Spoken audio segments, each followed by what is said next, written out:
Night settles over Munich with a kind of careful quiet, as if the city is holding its breath beneath layers of darkness and snow. In 1942, the war has already shaped every street, every whispered conversation, every passing figure moving beneath the lamps along Ludwigstrasse. But here, in this city of students and scholars, there is still a pulse of thoughtfulness that refuses to die, even as the regime tries to smother it. You can feel it as you stand on the steps of the university, a faint vibration, a hush of shifting pages, a sense that something fragile but determined is beginning to stir. Before you drift off, take a moment to subscribe, but only if stories told in whispers are your kind of thing. And if you feel like sharing, tell us where you're listening from, or which moment from the White Rose stays with you the most. You're listening to Echoes of War. Inside, the halls smell of chalk and cold stone. Footsteps echo in long corridors lined with heavy doors and notice boards crowded with propaganda notices. Posters press order and obedience into the air like a heavy perfume. Yet beneath all that weight, some minds have not fallen silent. Some hearts have not surrendered. It is in these halls, between lectures, in dimly lit rooms where students gather over worn desks, that a resistance begins to take shape. A small one, a quiet one, a white rose pushing through frost. You follow the faint murmur of voices through a stairwell and into a modest room cluttered with books, Goethe, Schiller, Augustine, lined up beside medical texts and philosophy notes. Here is where Sophie Scholl sits, her posture calm, her hands folded over a leaflet draft she is reading for the first time tonight. She is 21 years old, with a presence that feels both understated and quietly radiant. The lamplight softens her features, and there is something steady in her eyes, not defiance exactly, but clarity, a willingness to see what is happening around her without flinching. On the opposite side of the desk, her brother Hans leans forward, elbows braced, fingers tapping a slow rhythm against the wood. He is older by 3 years, earnest, quick to laugh in safer times, but tonight he carries a strain in his shoulders, a tension that comes from trying to move faster than fear. On the table between them lie several sheets covered in careful handwriting, words that question the war, the dictatorship, the silence that has settled across Germany like fog. Hans glances up at Sophie, waiting for her reaction. He trusts her judgment more than anyone's. She picks up one of the pages, reading it again slowly. The words are blunt but measured, written with the vocabulary of philosophy and the weight of conscience. Her breath settles. Then she lifts her gaze and nods once, soft, certain. "It's right," she says. And in that moment, the white rose gains its final voice.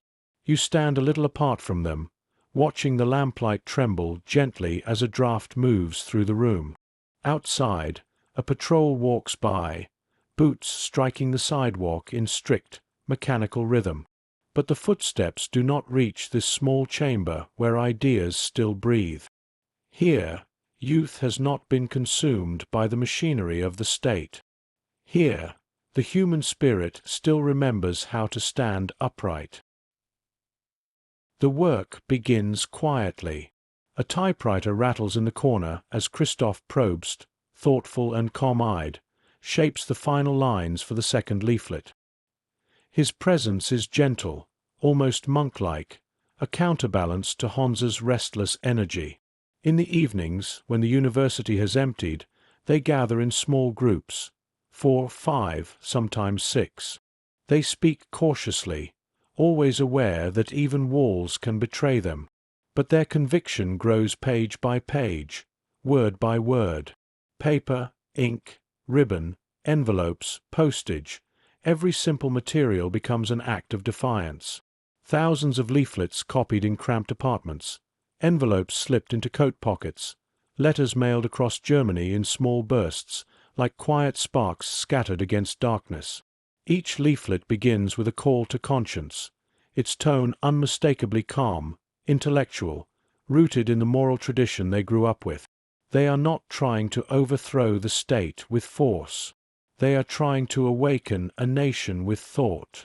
Winter deepens. Bombers drone overhead at night. Lines lengthen outside bakeries. Rumors shift restlessly from one neighborhood to another. Russian advances, shortages, disappearances. But inside the university, Sophie carries her books with a light stride, her expression composed, her scarf tucked neatly into her coat. To anyone watching, she looks like a typical student. No one sees the folded sheets hidden between her notebooks, the words she will leave in phone booths, stairwells, lecture halls, and mailboxes. You stand beside her as she pauses before the grand atrium doors, listening to the muted sounds of students moving through the building. Whispers, the shuffle of papers, the crackle of loudspeakers. She breathes in slowly, and for a moment she seems impossibly young. But when she steps forward, something in her gaze sharpens, gentle but unbreakable. This is where the story begins. In a university heavy with silence. In a winter that presses down on every thought. In a room where a group of young people decide that truth must be spoken, even if only on thin paper slipped into waiting hands. The war moves outside like a distant storm. But here, in these quiet halls, another kind of courage is taking root. A rose in the snow. White, fragile, and unstoppable. Chapter 1. Before the Storm. Before the war, before the leaflets, before the thin sheets of paper fluttered down a Munich atrium like white birds escaping a cage, there was simply a family in a small German town, trying to live an honest life in a world that was beginning to tilt. The Scholls did not seem extraordinary from the outside. Their home in Ulm was modest, bright with morning sun, loud with siblings who argued and reconciled quickly, and full of the sensible warmth their parents carried into every room. You can almost hear the rhythm of that house now. Footsteps on wooden floors, the creak of old doors, the clatter of dishes during breakfast conversations that never shied away from difficult topics. Their father, Robert Scholl, believed in integrity the way some men believe in ritual. He practiced it daily, through small things. Fairness in his work, honesty in his opinions, the quiet insistence that dignity mattered more than obedience. Their mother, Magdalena, moved gently through their lives, grounding the home with a faith that softened harsh edges. The children grew up breathing in this atmosphere. Hans, fiery and imaginative. Sophie, thoughtful and perceptive. Their siblings close behind, full of their own hopes and uncertainties. In these years, Germany was still recovering from the wounds of the last war. Streets held both memory and apprehension. People were tired of instability, poverty, humiliation. Many longed for something simple, something steady. And into that longing stepped a rising movement promising order, unity, strength. At first, to many young people, it looked like a kind of renewal. Festivals, songs, hiking groups, uniforms, collective purpose. Symbols that appealed to youth who wanted to feel part of something larger than themselves. Hans and Sophie were drawn into that world like thousands of others. They were curious, energetic, eager to belong. The Bundish Jugend, with its camping trips, songs around the fire, and sense of camaraderie, had always appealed to them. When it began merging into the growing structure of the Hitler Youth and the League of German Girls, it didn't immediately feel dangerous. It felt like a continuation of what they had already loved. Nature, friendship, adventure, ideals carried in rucksacks along forest trails. You can picture Sophie at 15, walking with her friends beneath tall pines, singing harmonies that echoed through bright summer air. There is laughter, the feel of worn boots on earth, the thrill of independence. These early memories remain untouched by what would come later. They are part of who she was, open, earnest, hopeful. But slowly, a change began threading through the songs, the meetings, the uniforms. Something stiffened. Something narrowed. The demands grew more rigid. the ideals more absolute, the tone more urgent. Between the lines of service and discipline, the children were being taught to look at the world through a single, unforgiving lens. And both Hans and Sophie, sensitive to shifts in atmosphere, raised in a home where independent thought was not just encouraged but expected, felt the tightening. Hans was the first to sense the trap. He saw how easy it was for youthful energy to become a tool, how quickly idealism could be shaped into obedience. He began asking questions no one wanted to hear. Why were certain books suddenly discouraged? Why did some teachers vanish from classrooms without explanation? Why were certain friends avoided, whispered about, quietly erased from gatherings? One evening, after returning from a meeting, he sat in the kitchen long after the lamps were extinguished, staring at his hands as though they no longer entirely belonged to him. The next morning he spoke little. A seed of disquiet had been planted, and it grew quickly. Sophie's awakening came more gently, but no less deeply. She noticed changes in her friends, how they repeated certain phrases with mechanical enthusiasm, how they hesitated before expressing private doubts. The world was becoming cautious, careful. Even conversations in schoolyards seemed to have edges. People thought twice before speaking once. She loved her country. She loved the beauty of its landscapes, its poetry, its music, its traditions. But she could not understand why love needed to be proved by uniformity. She could not reconcile the new demands with the quiet, human truths her parents had taught her at the dinner table. In those years, the landscape of Germany felt like a corridor gradually narrowing. Each month brought new restrictions, new expectations, new silences. But before Sophie or Hans fully understood the direction of the wind, the storm had already begun to build. The world beyond their home shifted with accelerating speed. Rearmament, marches, rallies, crackdowns hidden beneath patriotic slogans. The atmosphere grew tense, electric, like the air just before lightning tears open the sky. Still, in the Scholl household, ordinary life continued. Sophie read Goethe by the window. Hans sketched ideas in notebooks. They hiked when they could. They talked late into the night about the future, about the world, about what mattered. The house remained an island of thoughtfulness, even as the sea around it churned. Then came moments that could not be ignored. A Jewish neighbor disappearing, a local official treating suspicion as truth, a teacher abruptly dismissed.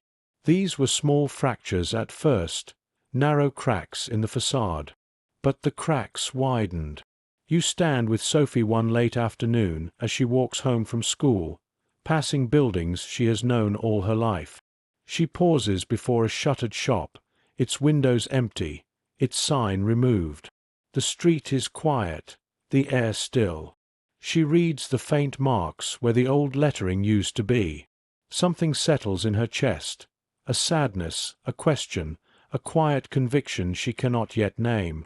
Hans, increasingly restless, drifts toward circles where conversations are more honest. He attends youth meetings that are less aligned with official groups, gatherings where philosophy and doubt coexist. He reads forbidden books. He begins to see the world as it is, not as it is painted. The regime notices. He is arrested briefly, questioned, released with a warning. The experience changes him, sharpening his insight into the machinery tightening around young people. These years, 1936, 1937, 1938, are the slow turning of a key in a lock that will eventually seal Germany in darkness. But they are also the years in which the Scholl siblings begin to see clearly. In quiet ways, in private moments, the ground beneath them shifts. And though the storm has not yet broken, though the world has not yet plunged into war, the path that will lead them toward resistance has already begun to take shape. War finally arrived not with a single thunderclap, but with a series of distant rumbles that rolled across Germany like approaching weather. People learned to read the tone of radio broadcasts the way they once read the sky. A speech meant tension. A pause meant danger. A cheer from a passing group meant the pressure to celebrate something you did not truly believe in. And yet, outwardly, life continued. Shops opened, trains ran, schools threaded lessons through the new political fabric. But beneath everyday routines, the ground trembled. For Sophie, the shift was both external and internal. She began questioning assignments given at school, asking why certain ideas were forbidden, why certain writers were labeled decadent, why certain classmates withdrew into silence. She had long admired the poetry of Rilke, the philosophy of human dignity woven into older texts, the moral landscapes carved by thinkers stretching back centuries. She sensed, more than understood, that these voices were becoming dangerous to hold too close. One evening, she returned home to find her father sitting alone at the kitchen table, newspaper folded beside him. He looked at her with quiet concern, the kind that does not need many words. "You must remember," he said gently, "that your mind is your own. Guard it." She never forgot that sentence. It became a compass inside her. Hans, meanwhile, was growing into early adulthood with a kind of moral impatience. He saw contradictions everywhere, people who spoke boldly in private and obediently in public, neighbors who condemned cruelty but remained silent when cruelty walked past their doors, classmates who followed orders they privately despised. He could not accept that silence was the price of safety. Something in him pressed outward, searching for the edges of truth like a flame testing the shape of its container. As the military victories of the early war years flooded the newspapers, enthusiasm surged across the country. Cities draped banners from balconies. Crowds cheered in public squares. Many believed Germany was rising again. But the Scholls, especially the children, shaped by the intellectual honesty of their home, sensed a troubling undertone. Victory meant expansion, and expansion meant violence. Success meant deeper entanglement in a system that demanded obedience at the cost of conscience. You watched Sophie standing at her bedroom window one morning, dawnlight pale and cool, a radio faintly playing patriotic music downstairs. She looks out at familiar houses, gardens, rooftops, all unchanged, and yet she knows something fundamental has shifted beneath the surface. The world is moving in a direction she cannot follow without betraying herself. She begins reading more philosophy. Augustine, Pascal, Kierkegaard. She writes reflections in notebooks, pressing thoughts into paper like seeds she hopes will take root someday. She walks long distances alone, thinking, sorting, feeling her way toward clarity. The more she listens to her own mind, the less the official world makes sense. Hans's transformation accelerates when he enters medical training and military service. There he encounters people who are braver in thought than in speech, individuals who share ideas in private but fall quiet in official spaces. He sees how fear governs even the most intelligent men, how the atmosphere of suspicion shapes behavior more tightly than any written rule. During one of his early service periods, he watches a fellow trainee discreetly hide a forbidden book, the German Constitution. A simple document, yet dangerous. Hans helps him conceal it without speaking a word. It is a small act, but one that plants a deeper understanding of the stakes. Ideas themselves are being hunted. In these years, the Scholls' inner resistance does not yet have a name. It is not yet a movement. It is simply a posture, an unwillingness to surrender their minds, a refusal to let ideology replace morality, a quiet belief that truth, once seen, cannot be unseen. Germany continues to tighten. Newspapers become predictable. Speeches become repetitive. Symbols multiply in public spaces, pressing themselves into daily life. Conversations shrink into safe zones, carefully contained within trusted circles. Even then, people choose their words with caution. Language itself becomes thinner, reduced to phrases approved from above. Still, small pockets of humanity persist. A professor quotes a banned poet in a lecture with a subtle smile. A friend whispers a forbidden opinion in a hallway. Someone leaves a pamphlet from an older, dissolved youth group tucked behind a book in the library. These moments glimmer like scattered lights across a night landscape, dim but present. Sophie, increasingly perceptive, notices how these glimmers form a pattern. She senses an undercurrent of quiet dissent, especially among students, scholars, clergy, and individuals who remember a Germany before the tightening. Conversations deepen. Ideas circulate behind closed doors. There is longing for a moral center, for something untainted by propaganda. And all the while, Sophie and Hans grow closer in thought. They exchange letters, long, steady, reflective. They debate theology, politics, ethics. They wrestle with what it means to be responsible human beings in a time when responsibility has been redefined as obedience. One autumn afternoon, Sophie walks with her friend through the streets of Ulm, leaves drifting around their feet.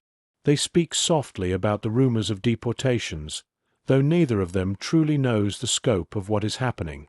Fear threads through the conversation. But fear does not silence Sophie. She asks questions no one else dares to voice aloud, though even she lowers her tone as passers-by approach. By the time she reaches university age, her internal compass is set.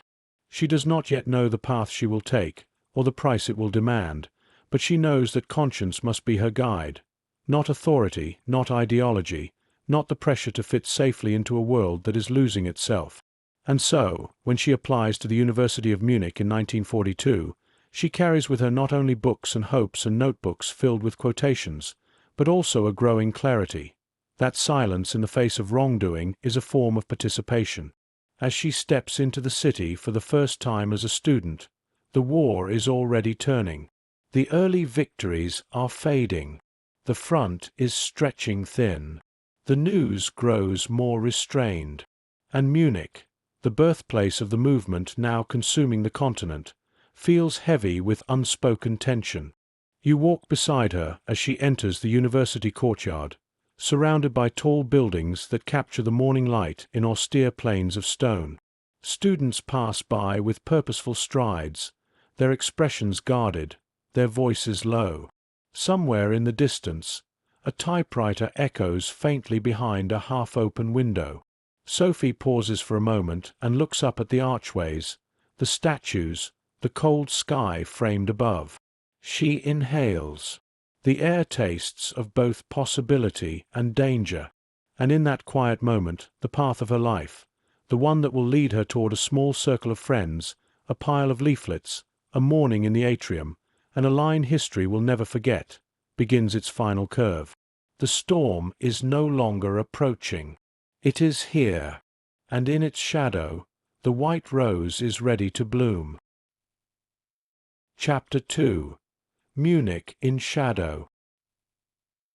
Munich in 1942 does not look like a city at war, not at first glance. It remains elegant, almost stately, with its wide boulevards, clean stone facades, and quiet residential streets lined with chestnut trees. On ordinary mornings, trams still rattle past the university, carrying students with books tucked under their arms. Bakeries open early, and the smell of warm bread drifts into the cold air. People hurry along the sidewalks with the same practiced rhythm they learned years ago. Life continues, because it must. But if you walk a little slower, if you stand still long enough to listen, you begin to feel the tension beneath the surface. Munich is not simply a city. It is the symbolic birthplace of the movement gripping Germany. It is a place where loyalty is assumed, where dissent is particularly dangerous, and where silence feels heavier than sound. You move alongside Sophie Scholl as she steps off the tram and walks toward the Ludwig Maximilian University. Her books are pressed against her chest. Her scarf is wrapped neatly around her neck. To any observer, she looks like an ordinary student. But beneath her calm expression, her thoughts move with a quiet alertness. She is learning how to watch the world without appearing to scrutinize it. Munich teaches her quickly. Posters line the streets, calls for loyalty, calls for sacrifice, calls for unity. Notices about food rationing, lists of new regulations, portraits of leaders staring down from walls with unblinking eyes. Even the architecture seems to carry authority, the old buildings absorbing the new atmosphere as if they had been constructed for it all along. Inside the university, the air carries a faint smell of ink, worn paper, and damp winter coats. Students climb the steps in pairs and trios, voices low, careful. The war has seeped into every lecture hall, every seminar, every casual conversation. Professors speak with precision, omitting certain topics entirely. A few, courageous, reckless, or both, allow their meaning to slip into a single raised eyebrow, a lingering pause after a banned poet's name, a deliberate emphasis on a philosophical idea that contradicts the political environment. Sophie notices them all.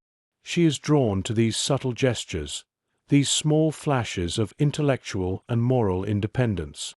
They are reminders that truth still exists behind the heavy curtains of ideology. But they also reinforce the risk. One misstep, one overheard sentence, one careless expression of doubt could unravel a life. The students feel it too.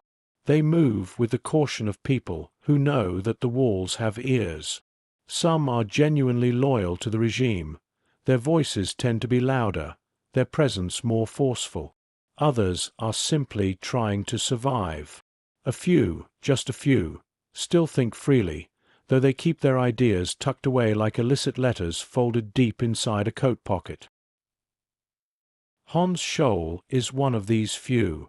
By the time Sophie arrives in Munich, he has already begun weaving the threads of his private convictions into something stronger. His experiences in military service have crystallized his doubts. He has seen inequality, cruelty, and blind obedience too closely to accept the official version of reality. His mind is already pushing outward, seeking others who can bear the weight of truth with him. Through friends, he meets Alexander Schmorell, a fellow medical student with a reflective gaze and a calm depth that draws Hans instantly. They talk, carefully, quietly, cautiously at first. Their conversations deepen over long walks along the Isar River, where the sound of water masks dangerous words. They speak of philosophy, ethics, human dignity, and the direction in which their country is heading. They share books that cannot be openly displayed, and read them with the hunger of people who fear that ideas might disappear if they are not held tightly.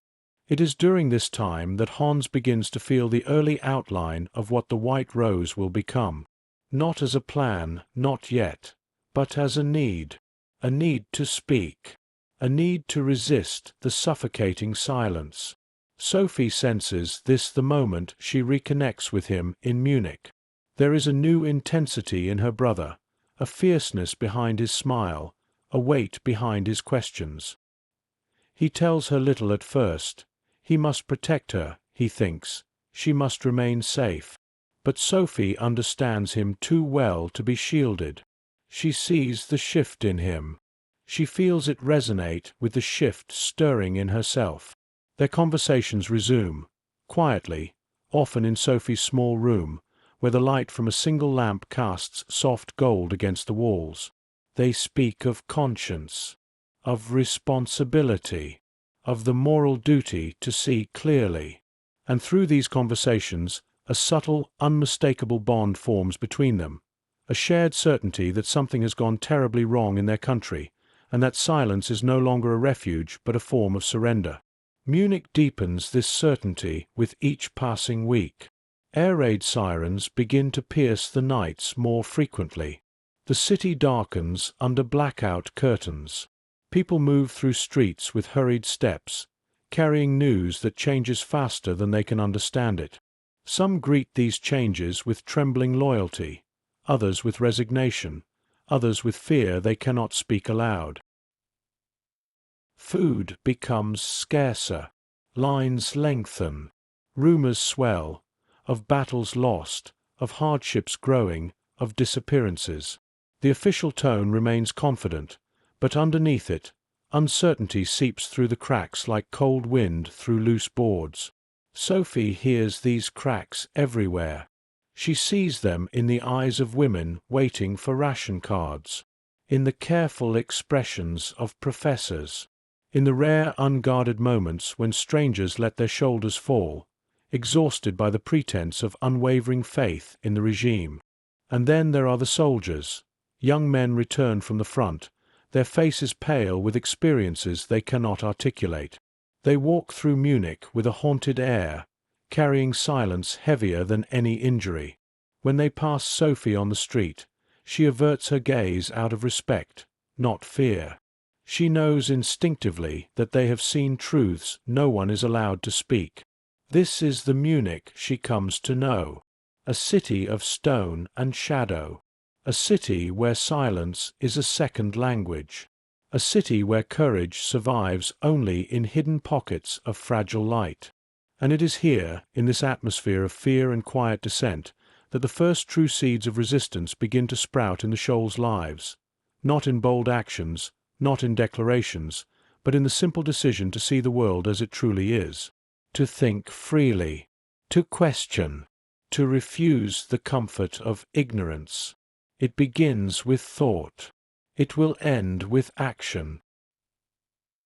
The deeper Sophie settles into Munich, the more she notices an unspoken architecture holding the city together, an invisible scaffolding of rules, fears, obligations, and half-truths. Daily life is not dictated only by the government, but by the looks exchanged in hallways, by the tone in which a professor clears his throat before skipping over a sensitive topic, by the way people lower their voices near open windows. Munich has become a place where thought itself feels rationed. And yet, in this controlled environment, the university remains one of the few spaces where ideas still struggle to breathe. Sophie finds herself drawn to philosophy lectures, to discussions on ethics and human freedom. She listens closely when certain professors allow subtext to slip through the cracks of their carefully neutral tones. A slight emphasis on a single word, a quotation deliberately chosen, a pause before moving on. These are the small rebellions of people who cannot openly rebel. But not everyone appreciates the subtleties. In the front rows, there are students who take notes with a vigilance that has little to do with scholarship. Their eyes linger too long. Their posture is too upright. They carry themselves with the confidence of people who feel protected by the system and who serve as its unspoken extensions. Sophie learns to recognize them quickly, the ones you avoid standing too close to, the ones who smile too tightly when someone expresses even mild dissent. Still, pockets of genuine connection exist. One evening, after a lecture on Augustine, Sophie falls into conversation with two fellow students. They walk together through the courtyard, their breath rising into the cold air, the lamps casting soft halos around them. They discuss the tension between morality and authority, between conscience and duty. They speak carefully, but sincerely, testing the boundaries of trust. These moments nourish her. They tell her that she is not alone. Meanwhile, Hans and Alexander expand their own circle quietly. They find other students who carry similar doubts, people who have begun to question the moral direction of the country. Conversations deepen. Trust grows slowly, like a fragile plant pushing through rocky soil. They gather in private apartments, sitting on wooden floors or mismatched chairs, sharing tea or cheap wine while they discuss philosophy, justice, and the responsibility of individuals living under tyranny. You watch them from the edge of these rooms as the air thickens with thought. Pages turn. A pencil scratches across paper. Someone quotes Schiller in a voice just above a whisper. The lamps flicker softly, their light falling over faces that are young but already lined with worry. It is in one of these gatherings that Hans first hints at the possibility of action. Not direct action, not yet, but the act of speaking. The act of writing. The act of putting truth onto paper in a country that punishes truth. His idea is not fully formed, but it carries the energy of inevitability. He speaks slowly, carefully. The others listen, their expressions shifting between curiosity and caution. Sophie is not present for these early conversations, but their weight follows Hans back to the small room she rents. He paces while she sits on the edge of her bed, watching him with a mix of concern and recognition. She has always known that her brother's conscience would lead him toward difficult paths. She senses that something significant is beginning to take shape in him, something he cannot easily put into words. In the weeks that follow, Sophie becomes aware of Munich not only as a place but as a barometer of the war's shifting tide. News grows more uncertain. Whispers travel faster than official reports. People look over their shoulders more often. Even everyday routines seem to carry shadows. The tram rides, the queues, the hushed conversations in hallways. But amid these shadows, something else is emerging in the city, a faint, stubborn thread of resistance. She encounters it unexpectedly. One morning, while searching for a book in the university library, she notices a small piece of paper tucked between two volumes. She pulls it free, unfolding it carefully. The text is handwritten, not a poem, not a note, but a reflection, a quiet protest wrapped in philosophical language. It speaks about the moral duty of individuals to resist injustice, to remain awake in a world that encourages slumber. There is no name, no signature, only the faint tremor of truth. She folds it again, heart beating softly, and slips it into her coat pocket. Later that week, she hears fragments of a rumor spreading through certain corners of the university. Some students have begun circulating anonymous texts, short, thoughtful, dangerous. No one knows who wrote them. Some speculate. Others whisper the topic quickly and turn away, as if even discussing it might summon unwanted attention. Sophie recognizes the tone of the writing instantly when she finally sees one of the early leaflets produced by Hans, Alexander, and their closest companions. It is intellectual, moral, precise. It is not the voice of naive idealists, but of people who have thought long and deep about what is happening around them. When Hans realizes she has read one, his expression tightens, not out of anger, but out of fear for her safety.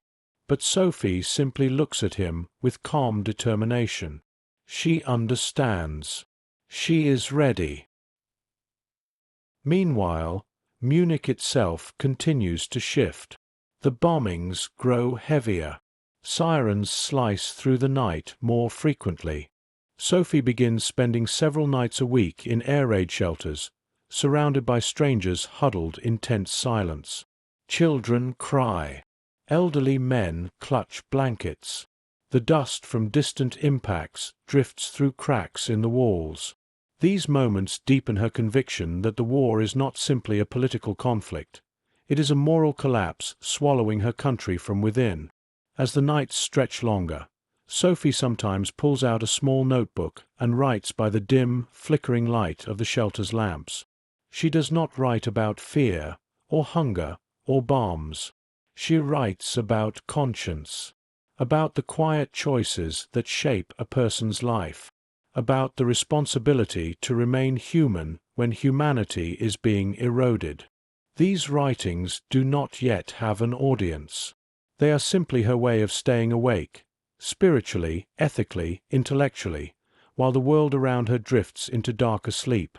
And so, as winter settles more deeply over Munich, the city becomes both a cage and a crucible. a place where silence weighs heavily, but where certain spirits, young, courageous, unwilling to yield, still move beneath the surface, searching for each other in the shadows. Soon they will find each other fully. Soon the conversations will gather into intention. Soon the intention will press itself into action. The white rose is not yet a movement, but the petals are beginning to form. One thin sheet of paper at a time. One quiet decision at a time. One young conscience awakening beside another. Chapter 3. The Birth of the Leaflets. The birth of the leaflets begins not with a bold declaration, but with a quiet conviction, one that grows slowly, almost imperceptibly, like a small flame sheltered between cupped hands. In Munich, ideas move carefully. They circulate through whispers, glance off half-spoken thoughts, and cling to the edges of cautious conversations. But within a handful of young minds, something is stirring with a clarity that cannot be ignored. It begins in a cramped apartment near the university, where Hans Scholl and Alexander Schmorl sit opposite each other at a small wooden table. The curtains are drawn, the lamps dimmed. Outside, the city hums with the uncertain rhythm of wartime evenings, tram bells, distant boots on pavement, shutters closing against the cold. Inside, the atmosphere is different, tense, charged, purposeful.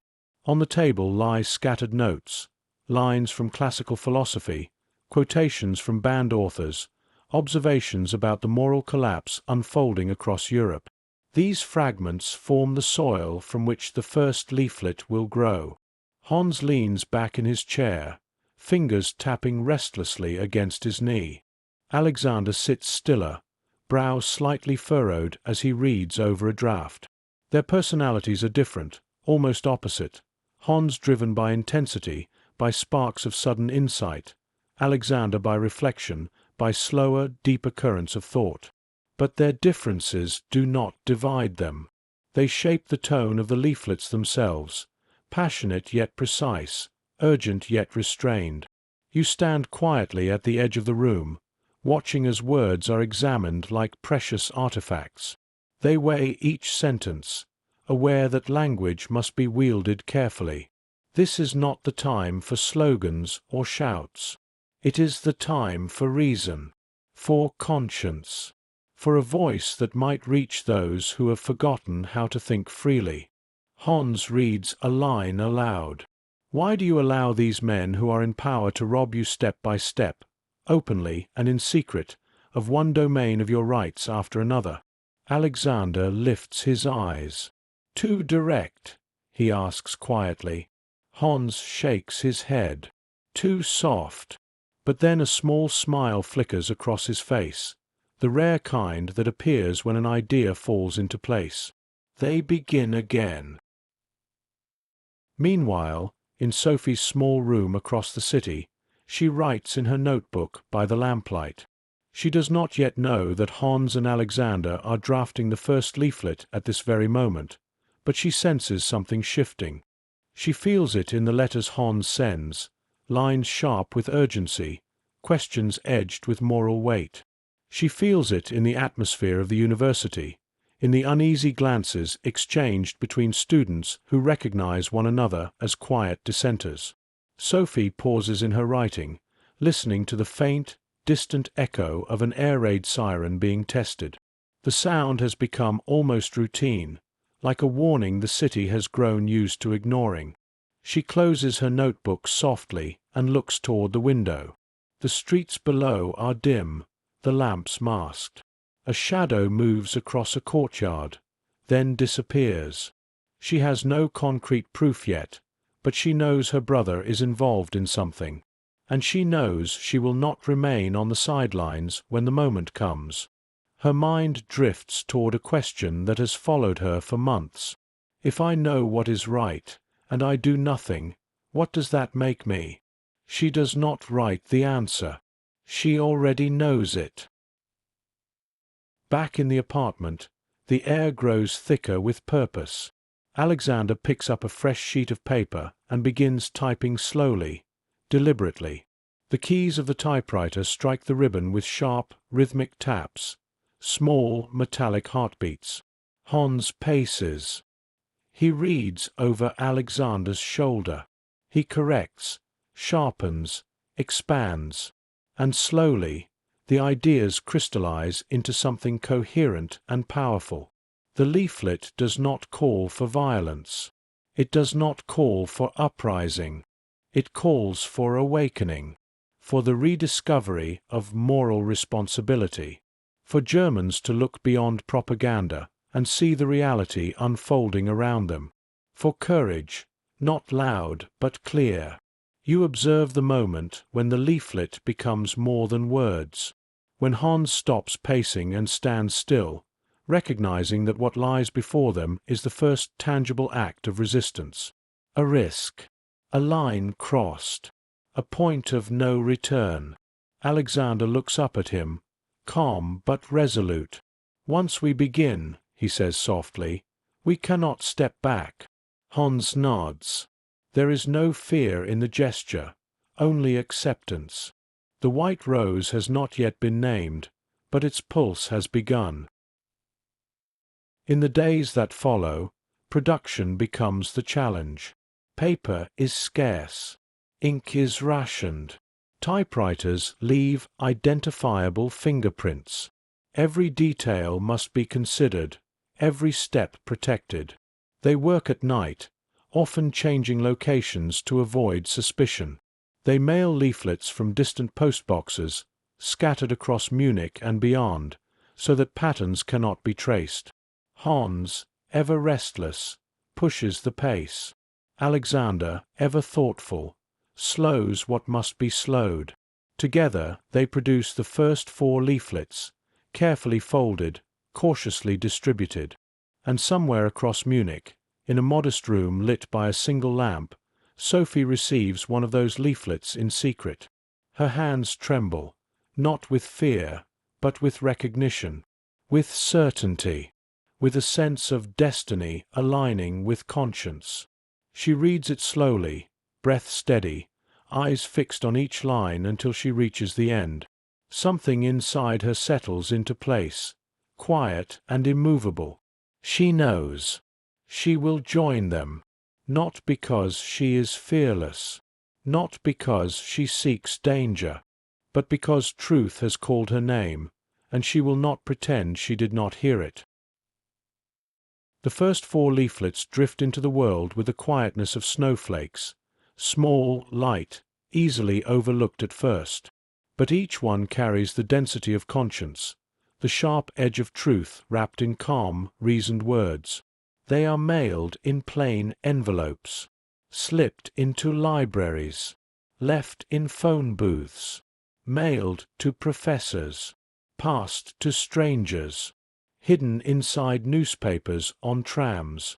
The white rose is still anonymous, still fragile, still only a thread in the vast tapestry of wartime Germany. But in Munich, that thread begins to glow.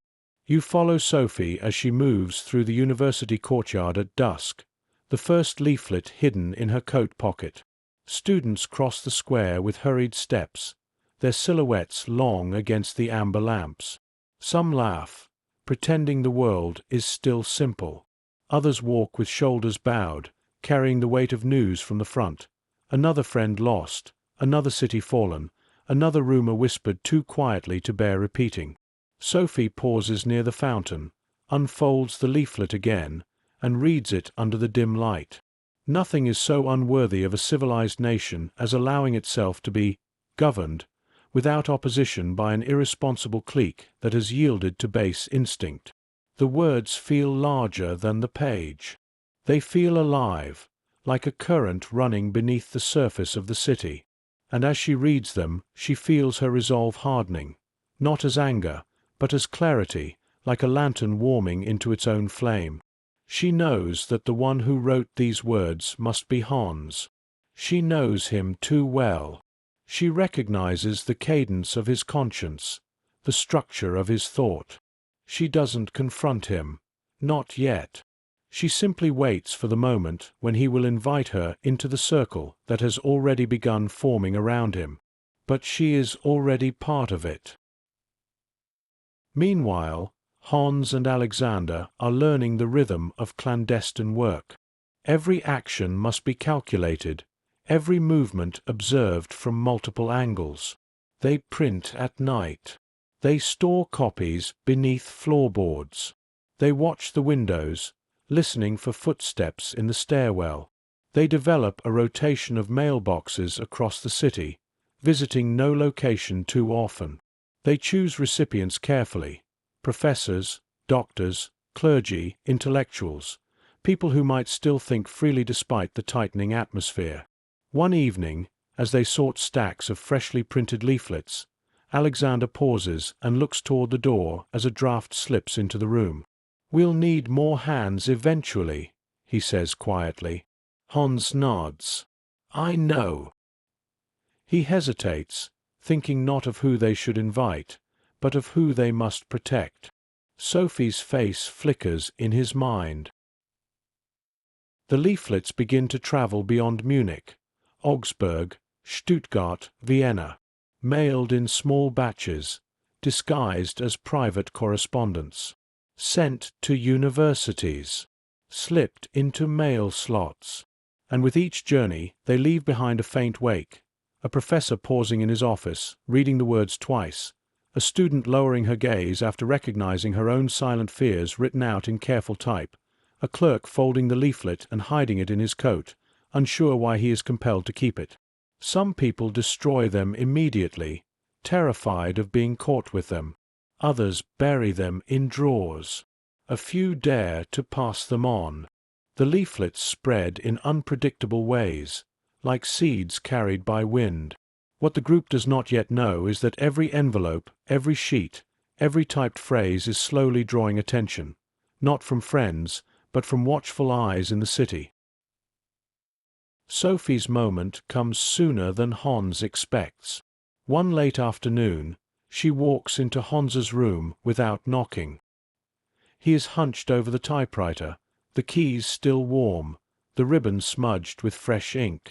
Stacks of folded leaflets are arranged neatly on the desk, and for a long second they stare at each other, Hans caught mid-action, Sophie breath steady, her expression soft but determined. "You should have told me," she says quietly. Hans closes his eyes, not in frustration, but in recognition. He should have known he could not keep something like this from her. Sophie has never been the kind of person to remain on the sidelines while others act on principle. She has always moved toward truth, not away from it. "I didn't want you in danger," he says. Sophie steps closer, her voice low and unwavering. "I am already in danger. We all are. I would rather be in danger for the truth than safe in a lie." The room holds a heavy silence, and then Hans nods. No ceremony, no formal invitation, no dramatic vow. Just a quiet exchange between two siblings who have always shared the same moral compass. Sophie joins the White Rose. Her presence changes everything. She brings precision to their language, restraint to their urgency, balance to their ideas. She is not simply the sister who helps. She becomes a compass, a force of clarity, a steadying influence in moments when enthusiasm threatens to outrun caution. She refines drafts, suggests new phrasing, quotes philosophy with ease, challenges their assumptions, and grounds the movement in the moral vocabulary she has cultivated since childhood. Hans sees this, and a weight lifts from him. Alexander sees it, and respects her deeply. Others, soon to join, will sense her presence as a quiet anchor. Under Sophie's influence, the tone of the leaflets softens in some places and sharpens in others. They become more coherent, more articulate, more compelling. Their voice matures, not the voice of young radicals, but of thoughtful citizens appealing to the conscience of a nation. But with Sophie's involvement comes new tension. Distribution becomes more daring. More leaflets. More locations. More risk. Hans feels urgency. Sophie feels responsibility. Alexander feels caution. Christoph Probst feels the weight of his wife and children as he helps quietly from the margins. And Munich, darkening with bombings, fear, and whispers, feels like a labyrinth in which each passage carries its own peril. Still, the White Rose continues to write, to print, to fold, to scatter truth into the cracks of the city. Their words slip beneath doors, drift across courtyards, land in the hands of strangers, dissolve into the silent spaces of Munich's shadowed nights. And though they do not yet know it, the leaflets will one day touch the desks of officials who will trace every keystroke back to them. The seed has been planted. The soil is trembling. The flower is beginning to rise. Chapter 4. Voices on the Wind. When the 5th leaflet is written, something shifts. The first 4 had been appeals, clear, urgent, moral. But the 5th is different. It is bolder, wider in scope, sharper in tone. It no longer speaks simply to individuals, but to the entire conscience of a collapsing nation. And Munich, already trembling under the pressure of bombings and rumors of defeat, feels its presence like a quiet disturbance in the air. It begins on a cold morning before sunrise. In a dim room, Hans and Alexander sit before the typewriter once again. Sophie stands beside them, arms folded gently, scanning the text with a calm, discerning gaze. Christoph arrives later, subdued but present, bringing with him the gravity of a man who has much to lose but cannot remain distant from what he knows is right. The typewriter begins its familiar rhythm. The key strikes are softer tonight, more deliberate. It is as if the machine itself senses the stakes. The leaflet criticizes the war openly for the first time, not obliquely, not through philosophical suggestion, but directly. It speaks of atrocities. It speaks of guilt. It speaks of responsibility that cannot be dissolved by obedience. It warns that history is watching. That conscience is relentless. That silence is a form of participation in what is unfolding across Europe. Sophie reads a line aloud. The German name will forever be dishonored unless the youth of Germany finally rises, at the 11th hour, to overthrow this scourge of humanity. She lowers the paper slowly. This will reach people, she says quietly. Hans nods. It has to. Alexander's eyes linger on the text, his expression thoughtful. And it will bring danger. Christoph exhales, steady but tense. Danger was there from the first leaflet. The room falls into a contemplative silence. They all know what this leaflet means, a shift from anonymous moral appeal to open political challenge. It is no longer simply a call to think. It is a call to awaken, a call to remember humanity before it is too late. And now they must send it into the world. Distribution becomes more daring with the 5th leaflet. The group is no longer content with envelopes and hidden drops. They begin leaving piles of leaflets in public places, church entrances, university courtyards, cafes, stairwells, benches, and lecture halls. Sometimes they scatter them like seeds in the wind, letting the thin sheets drift across the ground where they might be found by chance. One evening, you accompany them as they walk through Munich's older quarters, where the narrow streets echo with wartime silence. Sophie carries a bag tucked beneath her coat. When she is sure no one is watching, she slips a few leaflets onto a windowsill, beneath a door, behind a bicycle frame leaning against a wall. She does it with the calm precision of someone performing a quiet ritual. Hans moves ahead, alert to shadows, watching for patrols. Alexander lingers behind, scanning corners, listening for footsteps that might betray their presence. Christoph remains at home most nights, his responsibilities heavy, but his contributions steady and unwavering, copying, folding, transporting small bundles when he can. The leaflets move through Munich like whispers carried on winter air. A professor finds one on his desk, pauses, reads it twice, then places it inside a locked drawer, his hand trembling slightly. A student discovers one beneath a bench, looks around fearfully, and hides it inside a notebook, not knowing why he cannot bring himself to throw it away.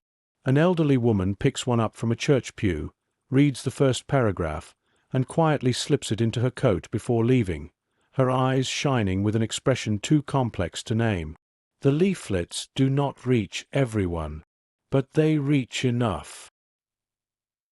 Meanwhile, the war grows heavier in everyday life. Bombings become more frequent. Nights lose their peacefulness, replaced by sirens that slice sleep into fragments. Streets gather debris. Windows shatter. Buildings darken beneath soot and dust. And yet, even amid destruction, Munich pretends to hold itself together. People learn to live in half-light, in half-truths, in half-whispers. But the White Rose is not interested in halves. Their next action marks a shift that even they cannot fully predict. Hans suggests expanding distribution to other cities, not just by mail, but physically. They travel to Augsburg, to Linz, to Stuttgart, to Salzburg. They carry leaflets in suitcases beneath layers of clothes. They mail envelopes from distant post offices. They leave folded sheets in train compartments, on station benches, inside coat pockets as they pass. You watch Sophie on a train ride toward Ulm, her expression serene but focused.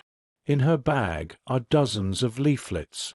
She plans her drop-offs carefully, the corridor table, the bathroom cabinet, the luggage rack. She does not linger. She does not look back. She moves with quiet purpose, knowing that any misstep could end everything. The train sways gently as it glides through snow-covered countryside. Fields pass by in muted grays. Villages stand still beneath heavy winter clouds. A soldier sleeps in the corner, his coat draped over his face. Sophie sits across from him, hands folded, heart steady, the hidden leaflets pressing lightly against her knees. A whistle blows. The train slows. A station approaches. And in that moment, she places 2 leaflets beneath the seat cushion, rising before anyone notices. Her movements are precise, soft, almost invisible, but their impact is not. Back in Munich, their actions are beginning to create ripples. Muted, cautious ripples, but ripples nonetheless. Some students whisper about the mysterious leaflets circulating through the university. Professors exchange glances. Administrators tighten surveillance. The Gestapo takes notice, but only faintly, as one notice among thousands in a city thick with suspicions. Yet danger is no longer distant. It is gathering like clouds along the horizon. Still, the group moves forward. They meet in private rooms, their conversations more animated, their sense of urgency growing. They refine arguments, discuss distribution methods, and reflect on the moral meaning of resistance in a society where conformity has become a survival tactic. They are not naive. They know the risks. They just refuse to let fear dictate their actions. For them, moral clarity is not a luxury. It is a necessity, a lifeline. And with each leaflet sent into the world, that clarity strengthens, threading through Munich's shadowed air like a quiet, persistent wind. The fifth leaflet spreads across Munich faster than any of them expect. It is as though the city, exhausted, anxious, running out of illusions, has been waiting for a voice to whisper what so many have tried not to think. And once spoken, even in secret, those thoughts cannot be unspoken again. People begin to talk. Quietly, cautiously, in fragments. A professor closes his office door before leaning toward a colleague and muttering, "Someone is saying what we all know." A young woman in the cafeteria whispers to her friend, "Have you heard about the leaflets?" before both fall silent as a uniformed student walks by. Even those who are afraid cannot help but wonder who is behind the messages. Some speculate openly, foolishly, carelessly. Others tuck their curiosity deep inside, afraid that their own interest might be interpreted as disloyalty. The white rose remains invisible, and yet it is everywhere. The group feels this shift. Hans senses it first. Walking through the university courtyard, he observes the way students gather in small clusters, glancing over their shoulders as they exchange hushed words. He notices professors moving with tighter posture, sensing the air has changed. He sees the subtle tension in the faces of administrators and building custodians, as if they have been instructed to watch more closely. Danger is rising, not suddenly, but unmistakably. Hans becomes more restless. Alexander becomes more vigilant. Sophie becomes more focused. Christoph becomes more careful. They adapt. They vary their routes. They alternate who drops what where. They change meeting locations. They destroy leftover drafts with meticulous thoroughness. Still, they cannot stop. The more truth they release into the world, the more they feel compelled to continue. The first echo of real danger arrives in the form of a small knock on Hans's door one late afternoon. A fellow student, someone he considers a friend but not quite trustworthy, steps inside, holding a folded leaflet between two fingers. "Have you seen these?" the student asks, tone deliberately neutral. Hans forces a calm expression. "I've heard rumors," he replies. The student watches him closely, as though searching for something in his eyes. "They're dangerous," he says. "Foolish. People will get themselves killed." Hans feels Sophie's presence in his mind, her clarity, her steadiness. He draws from it. "Then let's hope they know what they're doing," he answers softly. The student leaves. The door closes, and Hans feels the walls tighten. He knows the circle around them is shrinking. That night, the group meets at Alexander's apartment. The air is thick with cigarette smoke and the scent of ink. Papers lie across the table. Drafts, notes, lists of potential recipients. A single lamp illuminates the room, casting long shadows across the walls. Christoph sits quietly near the corner, hands folded, his thoughts drifting toward his family. He is the most cautious among them, not from fear, but from love. He cannot risk openly distributing leaflets, but he writes, advises, contributes in every way he safely can. His presence grounds the group, reminding them that every action has a human weight. Sophie reviews a paragraph aloud, adjusting the cadence. "It should read as an appeal," she says gently, "not a condemnation. We cannot alienate those who might still listen." Alexander nods. She's right. The tone matters. Hans paces. "But we cannot soften the truth." "We're not softening it," Sophie replies. "We're making it reachable." This balance, the sharp blade and the open hand, becomes the defining character of the white rose. Hans's conviction, Sophie's moral clarity, Alexander's deep thought, Christoph's quiet conscience. Together, they form a voice stronger than any of them could have alone. As winter presses on, the group expands slightly, just enough to increase their reach. Willi Graf joins fully, bringing discipline, focus, and an unwavering sense of moral responsibility. He has seen the Eastern Front. He knows firsthand the horrors that lie beyond the veil of propaganda. His experiences lend an added urgency to their work. With Willi's help, distribution grows broader. More leaflets, more cities, more methods. The city begins to change around them. Air raid shelters grow more crowded. Food lines lengthen. Telegram notifications of fallen soldiers multiply. People's faces carry new shadows. The war, once distant, is now at their doorstep.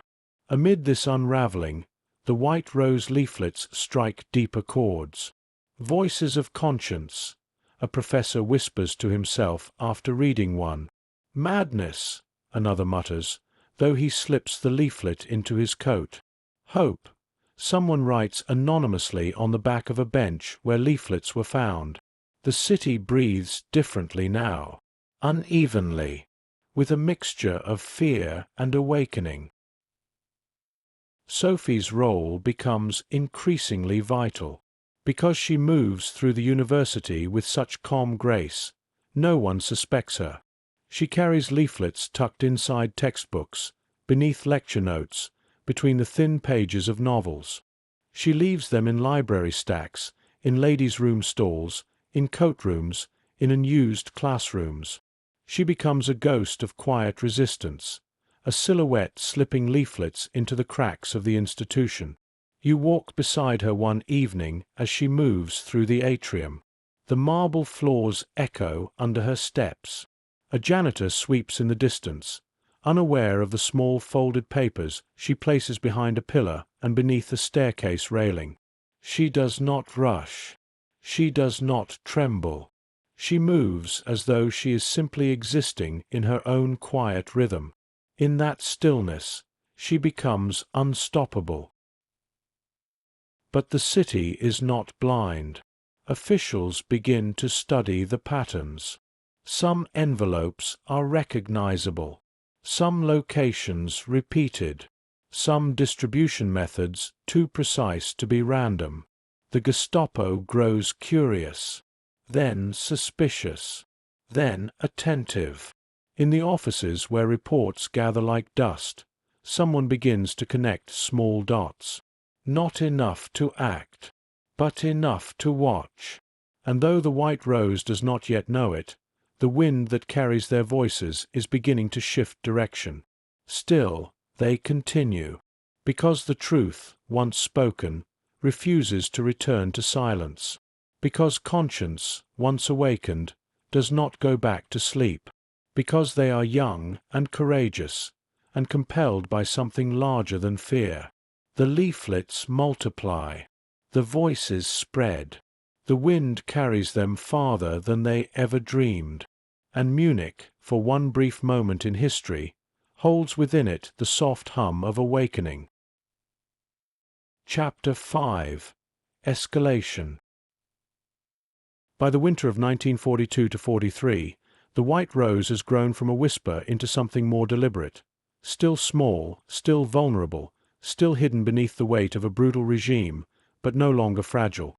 Each leaflet carries more urgency. Each action becomes bolder. Each step feels more dangerous. And you can sense it as you walk through Munich's darkening streets. Something is shifting beneath the snow, like ground beginning to tremble before a distant storm. The group knows this shift intimately. They feel it every time they sit down to write. Every time they fold paper. Every time they slip a leaflet into a mailbox or scatter them across a courtyard. Every time the typewriter keys strike with that unmistakable, metallic rhythm in the night. The risk has grown, but so has their determination. The fifth leaflet had already stirred Munich, but the sixth will ignite something larger. The sixth leaflet is not just an appeal. It is a warning. A prophecy. A reckoning.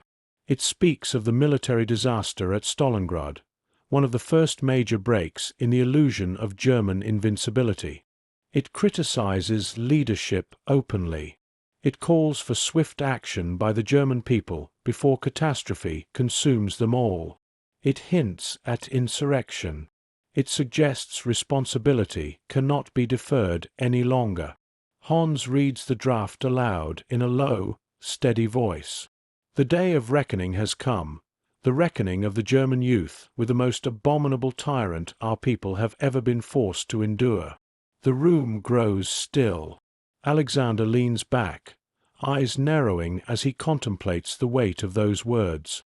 Willy Graf, seated with his usual quiet discipline, nods slowly.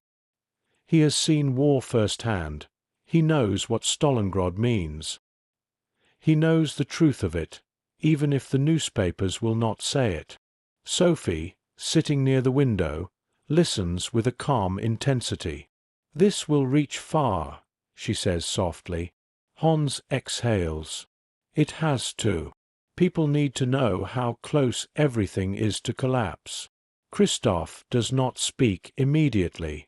When he does, it is with the quiet voice of someone who carries responsibilities at home. "It will also be dangerous," he says. "Dangerous in ways we haven't yet faced." No one disagrees. No one steps back.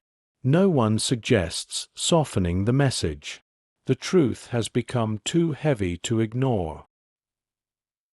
As they work, Munich darkens around them. Bombings intensify. Families mourn sons who never return. Voices in the streets grow quieter, more brittle. The mood of the city shifts, less triumphant, more anxious. You walk with Sophie along Ludwigstrasse one late afternoon as she watches the flow of people more carefully than usual. Students clutch books with stiff fingers. Officers stride past with rigid expressions. Workers hurry home, heads down against the cold wind. The war has begun to seep into every gesture, and within that unease, the leaflets gain new power. Distributing the sixth leaflet requires precision. They cannot rely solely on the postal system anymore. Surveillance has increased. Officials have started cross-referencing handwriting, typewriter signatures, postage patterns. The group must now stay ahead of invisible lines drawn around them. Hans suggests something reckless. Alexander counters with caution. Sophie finds the middle path. "We can use the university," she says. "Its size and its crowds can protect us." Willy nods. "If we're careful." Sophie continues, "We leave bundles in different departments. Scatter them. Make it seem like a larger group. Make it seem everywhere. The strategy is risky, but good. Bold, but logical. Daring, but rooted in the belief that the message must reach the minds capable of change. And so they plan. Their work expands beyond Munich. They reach new cities. They contact other students. They aim not just to speak, but to awaken a generation that has been taught obedience as a virtue. And slowly, quietly, a network begins to shimmer beneath the surface of Germany's youth culture. Small glimmers of recognition, tiny sparks of courage. The leaflets find their way into classrooms in Hamburg, onto desks in Freiburg, onto church pews in Leipzig, into cafes in Vienna, onto trams in Frankfurt. Some people destroy them immediately. Some hide them in drawers. Some burn them. Some whisper about them to trusted friends. And a few, just a few, copy them. Those few become the first echoes of a wider movement. The White Rose does not yet know who they are. They never will. But they exist, like faint lights flickering in distant windows. With this expansion comes something new. Vandalism. One night, Hans, Alexander, and Willie slip through Munich streets with small buckets of tar-based paint. Their breath fogs in the freezing air. The city is quiet, thick with sleep. The risks are enormous. Public acts of defiance are punished severely. But they cannot stay silent forever. They move swiftly, choosing walls near government buildings, university entrances, and official offices. Hans dips the brush. The bristles glisten. He writes a single word in bold black strokes. Freiheit. Freedom. The word stands stark against the stone wall.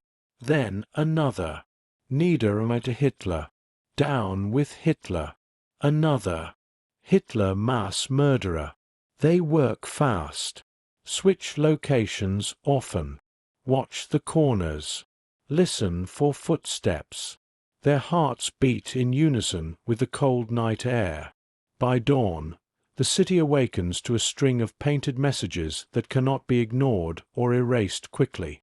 Students stop in their tracks. Officers stare, jaws clenched. Custodians rush to remove the words, but the paint clings stubbornly to the stone.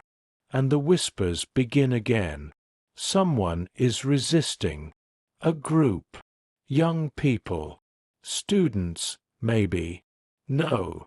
No one would dare. Then who else? The white rose has begun to move from shadow into symbol. But symbols attract attention, and attention attracts danger. And danger in Munich is never theoretical. It has a name. It has methods. It has eyes everywhere. The Gestapo begins paying closer attention. Reports are filed. Patterns are analyzed. Students questioned quietly.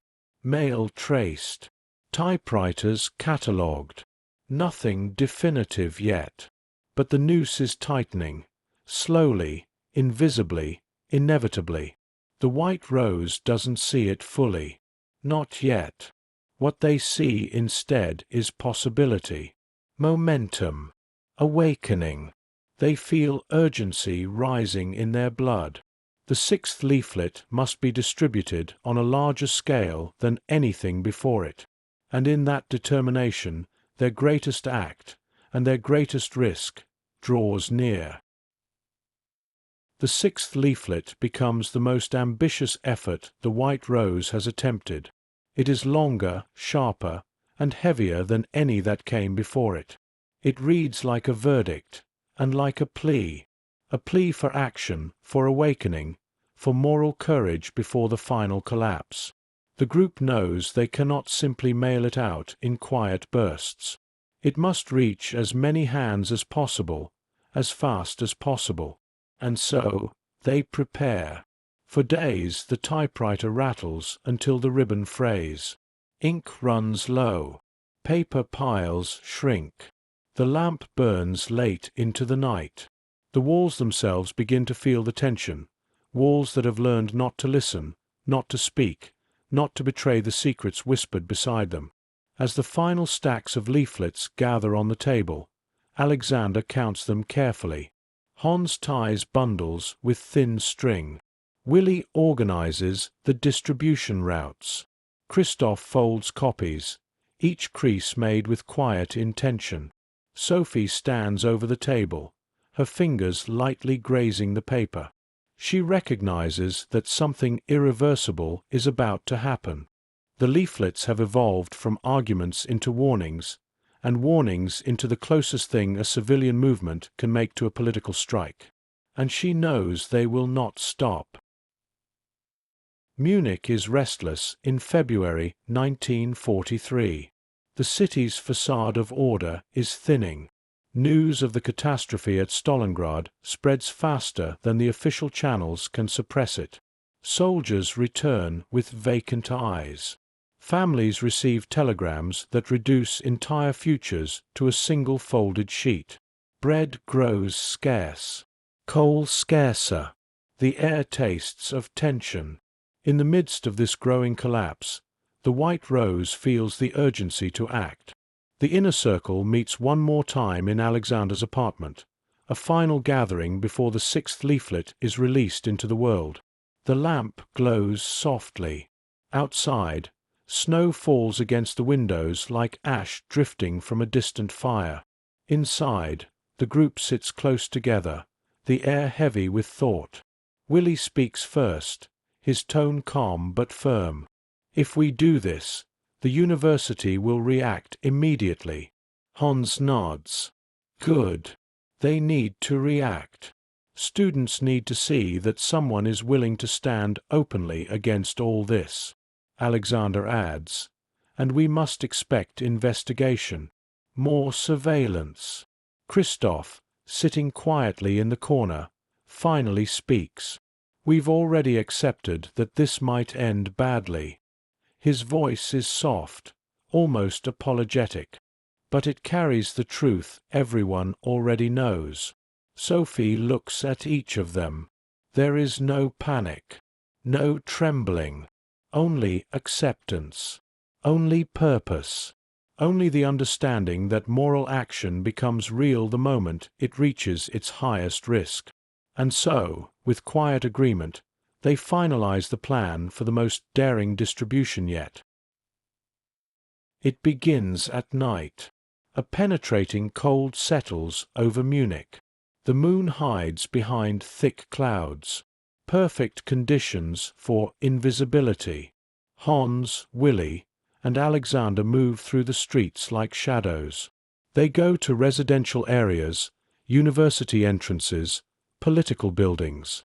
They slide leaflets beneath doors, leave them on steps, slip them into mailboxes, scatter them on bicycle racks. You follow Sophie through a quieter set of streets. She places leaflets on the stone steps of a library, then in the narrow entryway of a bakery, then on the empty benches of a small square. Each movement is careful, fluid, practiced. Snow crunches beneath your feet. The city exhales in long, tired sighs. Not a soul stirs. When they are done, Munich holds its breath beneath a blanket of white paper and snow. At dawn, the leaflets reveal themselves. Students find them scattered across the university courtyard. Professors encounter them on stairwells before morning lectures. A janitor discovers a pile near the main entrance and hesitates before picking them up. Civil servants stepping into their offices notice them sticking out of bulletin boards. Pedestrians stumble upon them in tramcars and alleyways. A ripple passes through the city. Another one. This one is different. This one is angrier. This one is the truth. Some read only a line before burning the paper. Some read it in full before hiding it in a drawer. Some pass it to a trusted friend. Some stare at it with trembling disbelief. A few dare to keep it. The white rose has never been louder. The escalation continues, but not without consequence. The next day, security within the university tightens. You see it in the posture of the officers patrolling the courtyard, in the way students glance nervously at their bags when approached, in the new, tense atmosphere of hallways that once hummed with youthful distraction. Informants whisper into the right ears. Reports are filed. Suspicions sharpen. No names yet. No arrests. But something has changed. The air has teeth. Hans, Sophie, Alexander, and Willie sense the danger but press forward anyway. They plan to create even more leaflets. They discuss reaching more cities.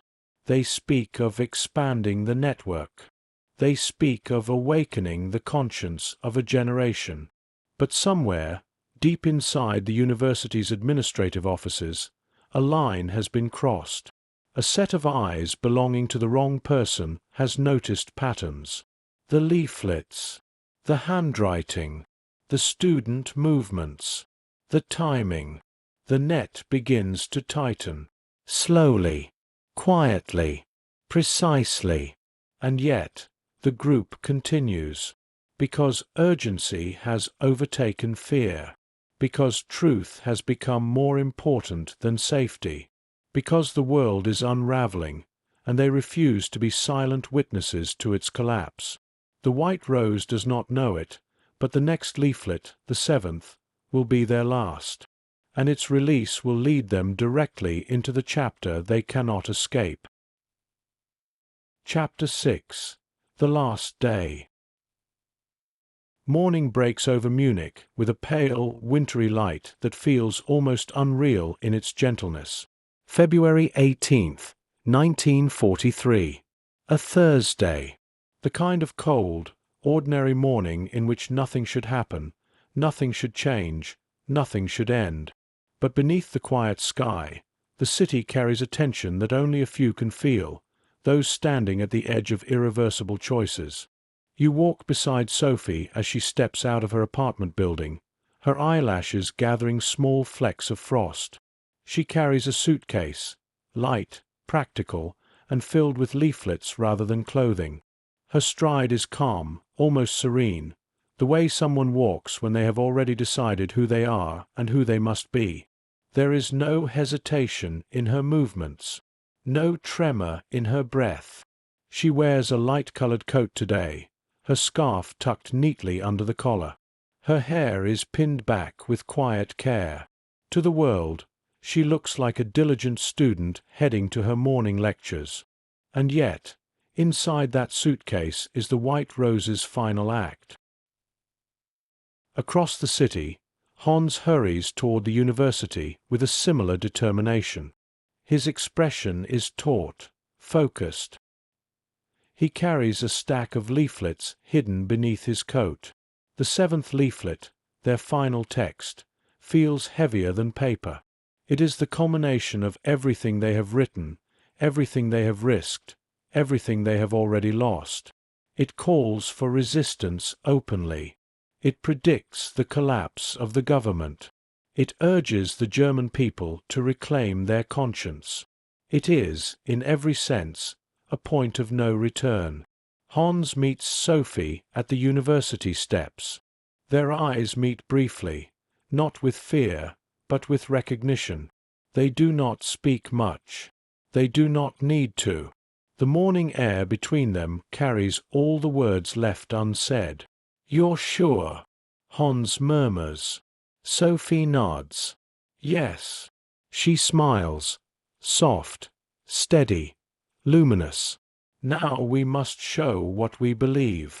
Hans exhales, the faintest tremor in his breath. He has always been brave in ideas, bold in vision. But Sophie's courage today is something else, quiet, unshakable, determined in a way that goes beyond boldness. Together they enter the university. Inside the main building, the halls echo with the familiar rhythms of student life.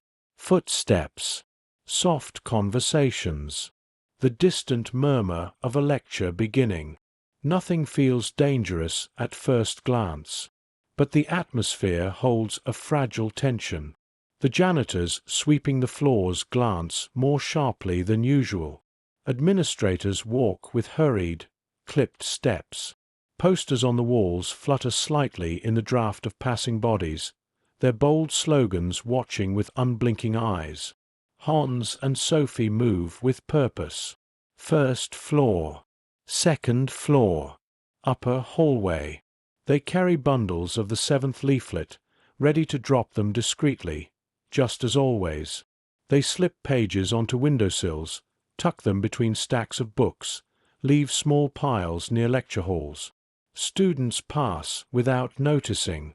A few glance curiously at the leaflets, but keep walking. The siblings work in near silence, their motions fluid and practiced. But today they intend something more.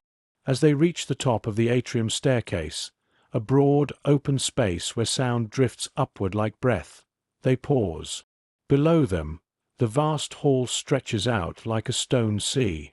Sunlight filters through the high windows, painting long, cold shafts of light across the floor. Sophie clutches a stack of leaflets to her chest. Something in her expression shifts, calm deepening into conviction. "This is the moment," she whispers. Hans looks at her. A beat. A shared understanding. He nods. And Sophie steps forward. What happens next is almost dreamlike in its simplicity. She lifts her arm and lets the first handful of leaflets drift from her hand over the balcony rail. The papers flutter gently at first, carried by a soft current of air. Then they scatter, swirling downward in a slow, weightless dance, white shapes falling like snow across the stone floor of the atrium. Time seems to slow. Students look up. A custodian freezes mid-step. Voices hush. The quiet sound of rustling paper fills the vast space like a soft, persistent whisper. Hans releases his own handful, adding to the cascade. Together they watch the leaflets land. Scattered wings, scattered truths, scattered courage. It is the most public act the White Rose has ever taken, and the most dangerous. But for a moment, there is beauty in it. A calm, fragile beauty. Paper drifting through sunlight. Truth falling like silent birds into a silent hall. Sophie stands completely still. Breath steady. Eyes bright. There is no fear in her expression, only clarity. The spell breaks with the sharp, echoing sound of a door slamming open on the lower floor. A figure steps out, a university employee, a man who watches the siblings with dawning fury and disbelief. He is not a soldier, not an officer, but he recognizes danger when he sees it, and he reacts instinctively. His voice slices through the air like a blade. "You there!" Hans grabs Sophie's arm. "We need to go." They move quickly toward the exit, hearts pounding but strides still controlled. They know the layout well. They know the timing. They know the back corridors. They know the windows they can slip through. But they have been seen. And the atrium, once a space of silence and falling paper, becomes a trap of echoing footsteps. The siblings race down a side stairwell. The employee shouts. Doors open. Students turn. Fear ripples through the hallway. Hans and Sophie reach the exit doors and find themselves blocked. A breath of hesitation. Just one. Long enough for footsteps to gather behind them. The noose tightens. Their last day has begun. Hans and Sophie turn, breath curling into the cold air of the corridor. Behind them, footsteps approach, quick, purposeful, unmistakably closing in. The university employee, Jacob Schmid, moves toward them with the rigid authority of someone who knows the rules and has decided to follow them exactly as written. He is not a man of malice, merely a man of obedience, and in times like these, obedience is enough to end lives. "Stay where you are," he barks. For a moment, silence hangs suspended in the hallway. Students nearby freeze. Books are clutched a little tighter. Conversations dissolve mid-sentence. The atmosphere shifts, thin, brittle, like ice threatening to crack. Hans looks at Sophie. A glance. A shared breath. A silent acceptance. There is no escape now. Sophie steps slightly closer to her brother, not in fear, but in solidarity. She lifts her chin, her posture calm. Her courage does not flare like fire. It settles like stone, quiet and immovable. It is the same calm she has carried through every act of resistance, every leaflet, every night spent folding pages that held the truth. Hans keeps his expression steady. He knows what comes next. He knows he must protect the others. His mind is already moving ahead, planning words, preparing lies, crafting a shield around the friends who are not here in this hallway. Schmid reaches them, breath heavy, anger rising from the shock of what he has witnessed. He grabs Hans by the arm. Another university staff member arrives to take hold of Sophie. Neither sibling protests. Their resistance has never been physical. It has always lived in words, in thought, in moral clarity. "Contraband," Schmid says sharply, gesturing toward the scattered papers still drifting in memory through the atrium. "Subversive material. You will come with us." The hallway watches. No one speaks. No one intervenes. A few turn away. Fear teaches people to look down. Hans and Sophie are escorted through the university, their steps echoing softly across the stone floors. You follow in silence, feeling the shift in the atmosphere, the way rumors begin forming behind closed doors as they pass, the way fear coils through the building like smoke following a spark. Outside, the February air hits like a blade. Snowflakes swirl, delicate and indifferent. A small van waits near the entrance, its engine rumbling. Two officers stand beside it, their faces unreadable. Hans squeezes Sophie's hand once, gently. She returns the pressure. Then they are separated. Two doors open. Two sets of hands guide them inside. Two paths begin that will now run parallel into night. The doors shut with a soft, final thud. Munich exhales. They are taken not to a prison cell immediately, but to the administrative offices of the university where preliminary questioning begins. Not formal interrogation, yet. Just the first layer of suspicion, the first attempt to probe, to unsettle, to see what might crack beneath pressure. Sophie sits upright, hands folded in her lap, her coat still neatly buttoned. She answers sparingly, calmly. Her voice is soft, but steady. She does not reveal panic. She does not give more than required. Her gaze remains clear, even as the officials try to detect fear. Hans, in another room down the hall, tries to steer attention away from his friends. He constructs explanations. He shapes stories.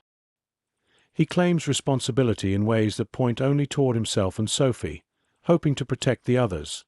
Alexander, Willie, Christoph, everyone whose safety now hangs over him like a fragile veil. But the evidence is overwhelming. Leaflets, suitcases, witnesses, dust from the atrium still clinging to their coats. The officials know enough. By late afternoon, the decision is made. They are transferred to the Gestapo. The van ride is quiet. Snow taps softly against the windows. Munich slides past in muted greys. The streets, the buildings, the trams, the people rushing home before dark. Sophie watches the city through the blurred glass. She does not cry. She does not tremble. Instead, she studies the familiar landmarks with a strange sense of clarity, as though seeing them for the last time, or perhaps seeing them for the first time with ultimate honesty. Hans stares forward, jaw set, mind racing, not with regret, but with purpose. He is calculating how much he can say, how much he can conceal, how long he can protect the others by taking more responsibility onto himself. But beneath his determination lies a quiet sorrow, not for himself, but for the realization that their final act has come sooner than he hoped. The van turns down a narrow street. The Gestapo building looms. The doors open again. This time, the air feels colder. Inside, the siblings are separated completely. Their belongings are taken. Their rooms are small, bare, windowless. The silence is heavy. Hours stretch. Sophie sits on a wooden chair, staring at the wall, breathing evenly. She thinks of her parents, of her younger siblings, of the snowy fields of Ulm, of the leaflets drifting down the atrium like white birds set free. She does not think of regret. Hans lies on a narrow cot in the next corridor, eyes open, listening to the faint, distant footsteps of guards. He thinks of Alexander, of Willie, of Christoph, of how he can still possibly shield them. He knows the truth will spread soon, arrests are coming, but he will do everything he can to slow that descent. In the silence between their thoughts, something unspoken connects them, an unbroken thread across walls, corridors, fear and fate. They do not know what the next days will bring. They cannot see the path ahead. But both siblings share one quiet certainty. They have done what conscience demanded, and now they must face the cost. The last day of their free lives ends not with chaos, but with stillness. Outside, the city sleeps uneasily under winter clouds. Inside, two young people sit in the calm of their own moral clarity. The storm has finally reached them, but neither bows. Chapter 7. Under Arrest. Night in the Gestapo building is not truly night. It has no stars, no wind, no shifting clouds, only corridors that hold onto the same dull light and the same stale air, hour after hour.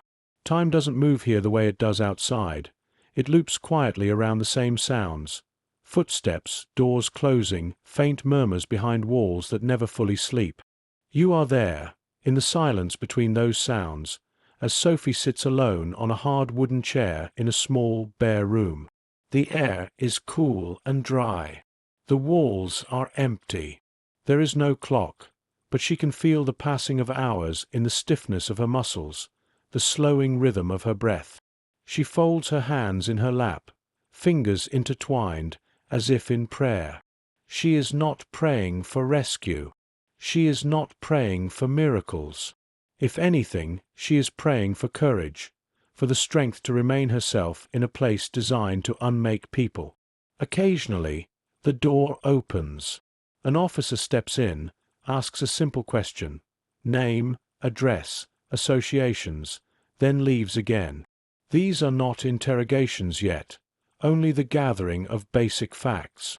But even here, Sophie understands the danger of small details.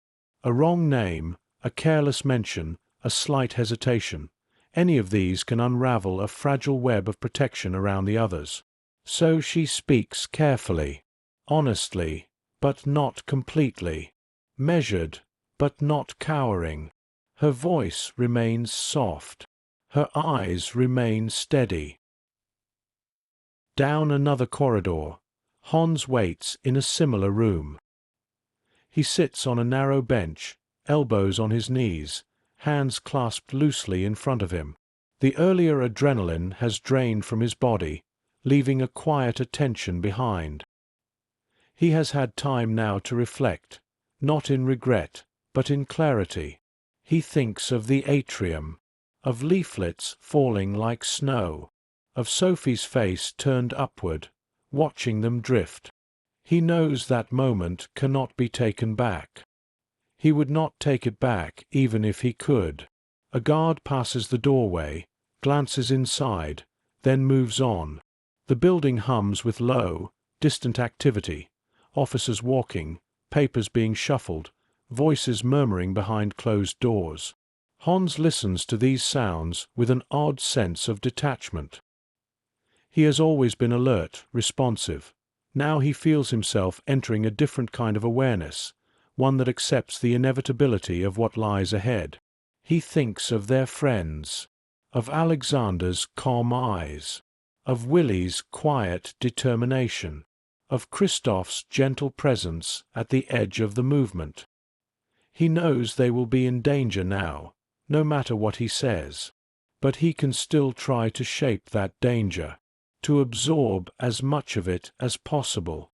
He straightens, ready. The first Reol questioning begins late in the evening. An officer enters Sophie's room, carrying a folder and a pen. He is not shouting, not yet. His manner is matter-of-fact, professional, almost polite. He introduces himself, sits down opposite her, and opens the folder as if beginning a routine meeting. He asks about her studies, her background, her family. Sophie answers calmly. Her voice does not tremble. She chooses each word with care, like stepping stones across an unseen river. Then the questions turn. The officer mentions leaflets, mentions the atrium, mentions eyewitnesses. There is no point in denial. She has been seen. The papers were in her hands. The act was public. To lie would be to insult reality, and Sophie has never been able to do that, even to save herself. "Yes," she says, with quiet clarity. "I took part." The officer studies her, pen paused. "Why?" he asks. It is not asked rhetorically. He truly wants to know what compels a young woman, educated and seemingly sensible, to risk everything in such a way. Sophie holds his gaze. Because truth matters. Because conscience is not a luxury. Because silence, in such times, is itself a choice. These thoughts drift through her mind, but she does not elaborate them fully yet. She knows the time for explanations will come, but this is not an audience to persuade. This is a man tasked with dismantling what she has done. "I acted according to my beliefs," she says softly. It is not an argument. It is a statement of fact. The officer writes something down. A small, scratching sound on paper. The room returns to quiet. Hans's questioning begins along similar lines, but moves more quickly. His personality is more visible, his intensity harder to disguise. The officers sense that, in him, there is both conviction and a certain impulsive courage that might be exploited, or crushed. He is asked about his movements, his friends, his activities at the university, the leaflets, the paint slogans. He knows what they want. Names, networks, connections. At first, he tries to deflect. He frames the actions as primarily his own and Sophie's, minimizing the involvement of others. He takes on more weight than belongs to him, hoping the structure around them will hold. But the officers hold up evidence. Stacks of leaflets in their belongings. Witness testimony from the university employee. Traces of activity that clearly suggest more than two people. Hans realizes that full denial is impossible, but full confession is unnecessary. He begins walking a narrow line, admitting enough to appear cooperative, withholding enough to protect those who are not yet in custody. It is a dangerous balance. Meanwhile, outside the walls of the Gestapo building, news begins to ripple quietly through the university. 2 students, a brother and sister, taken away after scattering leaflets from the upper gallery. People speak about it in fragments. "Did you hear? They say it was the Scholls. No, it can't be. I saw them, I think. Don't talk about it here." Fear rises like mist. A professor closes his office door and sits down heavily, hands covering his face. He understands what this means. He has seen the leaflets. He has read them. He has recognized the courage it takes to distribute them. And now he understands the cost. Around the city, rumors grow. Are there more involved? Will there be a trial? What will happen to them? No one speaks too loudly. Walls have memories. But somewhere, people begin to remember.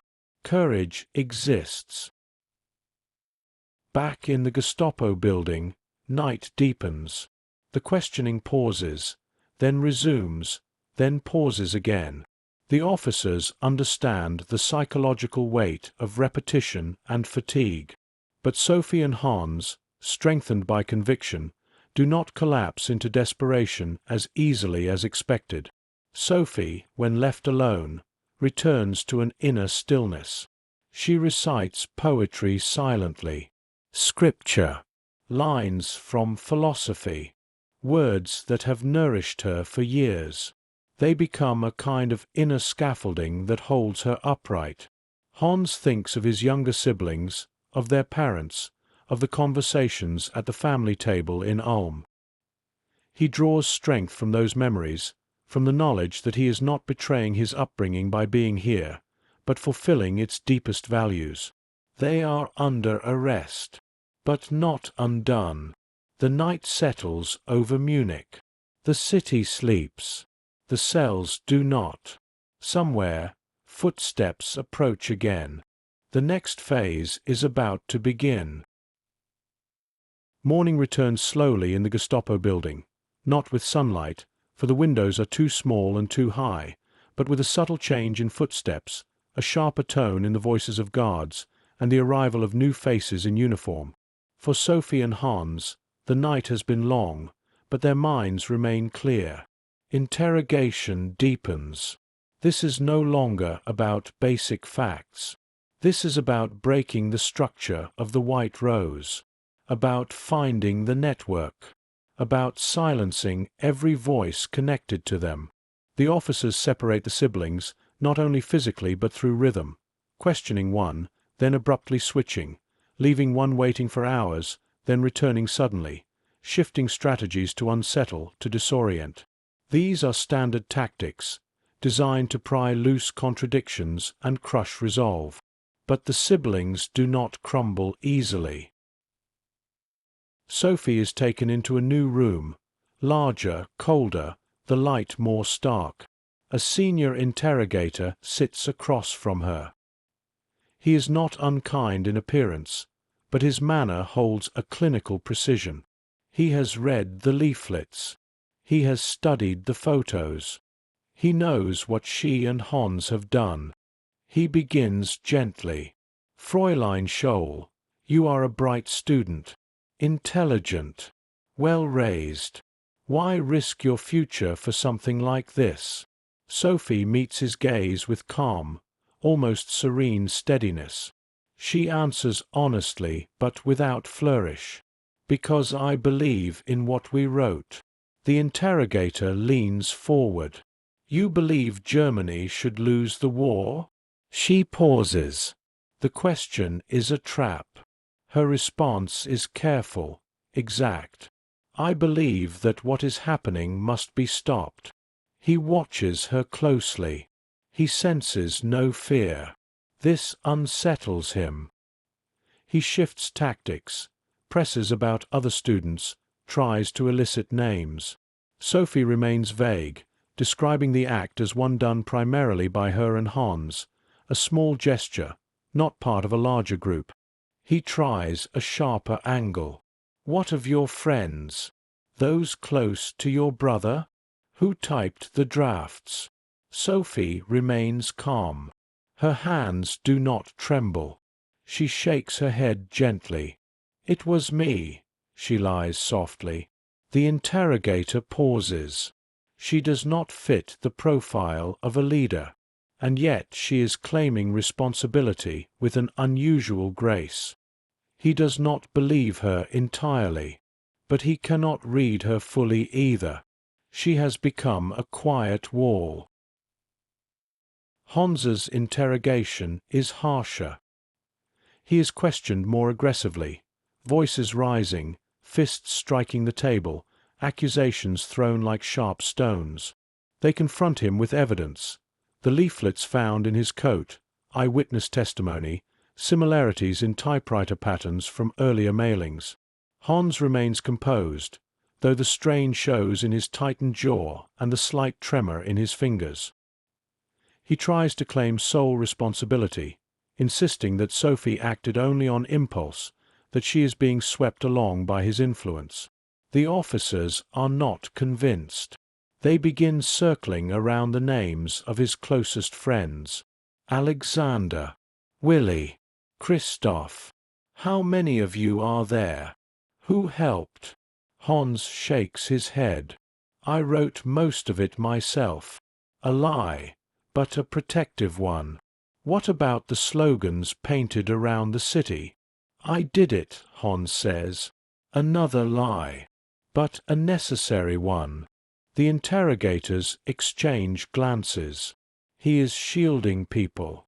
They know it, but they cannot yet break him. Meanwhile, outside the interrogation rooms, the effect of the arrest spreads like a slow-moving tremor. In the university, students whisper, some with fear, some with admiration, some in disbelief that anyone dared act so openly. In the city, rumors ripple. A brother and sister arrested. Leaflets involved. A resistance. Who else? In the white rose circles, panic flickers. Should they flee? Should they destroy evidence?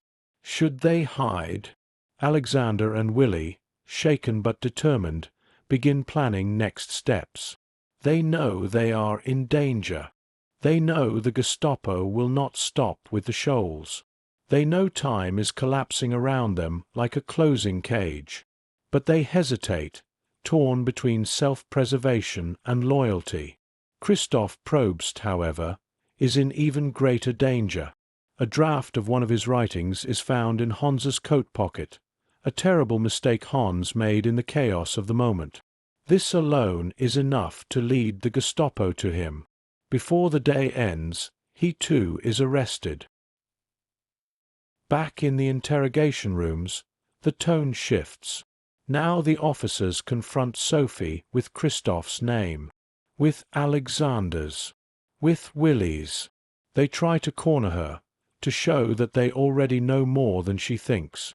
Sophie stays composed. Her responses remain calm. Her posture does not break. She draws on her inner reservoir, faith, philosophy, dignity. She remembers her family. She remembers conversations with her father. His words return to her now, steadying her breath. What I want for you is to be human, nothing else. She holds on to that. She answers only what she must. She does not betray anyone. She does not concede more than is already known. Her courage becomes a kind of still flame, small, unwavering, quiet. Hans, meanwhile, breaks for one moment, not spiritually, but emotionally. He realizes that the paper belonging to Christoph will lead to his arrest, and he lets out a cry of despair, a sound so raw that the guard pauses in the doorway. But then Hans breathes deeply, steadies himself, and speaks again with calm purpose. No one else is responsible. It was me. They do not believe him, but they notice something in him, a protective instinct so strong it borders on defiance. More hours pass. The interrogations continue into the evening. Files grow thicker. Accusations grow clearer. Eventually, the officers conclude what they need to conclude. The Scholls are guilty. Christoph is implicated. The nature of the act is political. The punishment will be swift. But even as the machinery of justice begins to move, there is something the officers cannot break. The siblings' composure, their quiet dignity, their moral clarity. Those things radiate through the rooms like a soft, stubborn light. Late that evening, as Sophie sits alone again, exhausted but unbroken, she lifts her head and whispers a single sentence to the empty cell.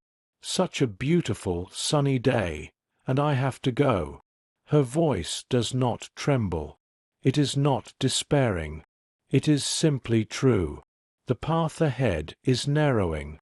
The trial is coming, the verdict already written. But she remains herself, utterly, gently, unwaveringly. Chapter 8. The Interrogation.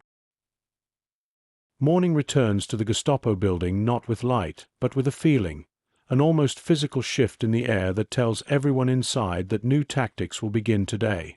Sophie wakes from a brief, shallow sleep, her body stiff from the wooden bench, her thoughts settled like clear water in a still pond. A guard steps into her cell. "Scholl, you will come now." She rises without hesitation. Her footsteps echo softly through the corridor as she is led into a larger room than before, barren, lit by a single overhead lamp that hums faintly. A table stands in the center. 2 chairs. A file already waiting. This is no longer preliminary questioning. This is interrogation. But Sophie remains composed. She sits, folds her hands, breathes evenly. The door opens again. A senior interrogator enters, a man trained not simply to gather information, but to dismantle resolve. He is not a monster. He is simply a function of the system, a system that fears ideas more than armies, a system that knows leaflets can travel faster than bullets. He sits across from Sophie, studies her, opens the file slowly. For a moment, silence fills the room like water rising. Finally, he speaks. "Fräulein Scholl, we know you distributed the leaflets. But we also know you were not working alone." Sophie remains still. "We already have evidence implicating others," he continues, leaning forward. "If you cooperate, you can avoid the worst. You could be treated with leniency. You are young. You have a future." Sophie lifts her gaze. "My future depends on my conscience," she says softly. The interrogator's expression tightens, not in anger, but in frustration. She is not like the others he has questioned.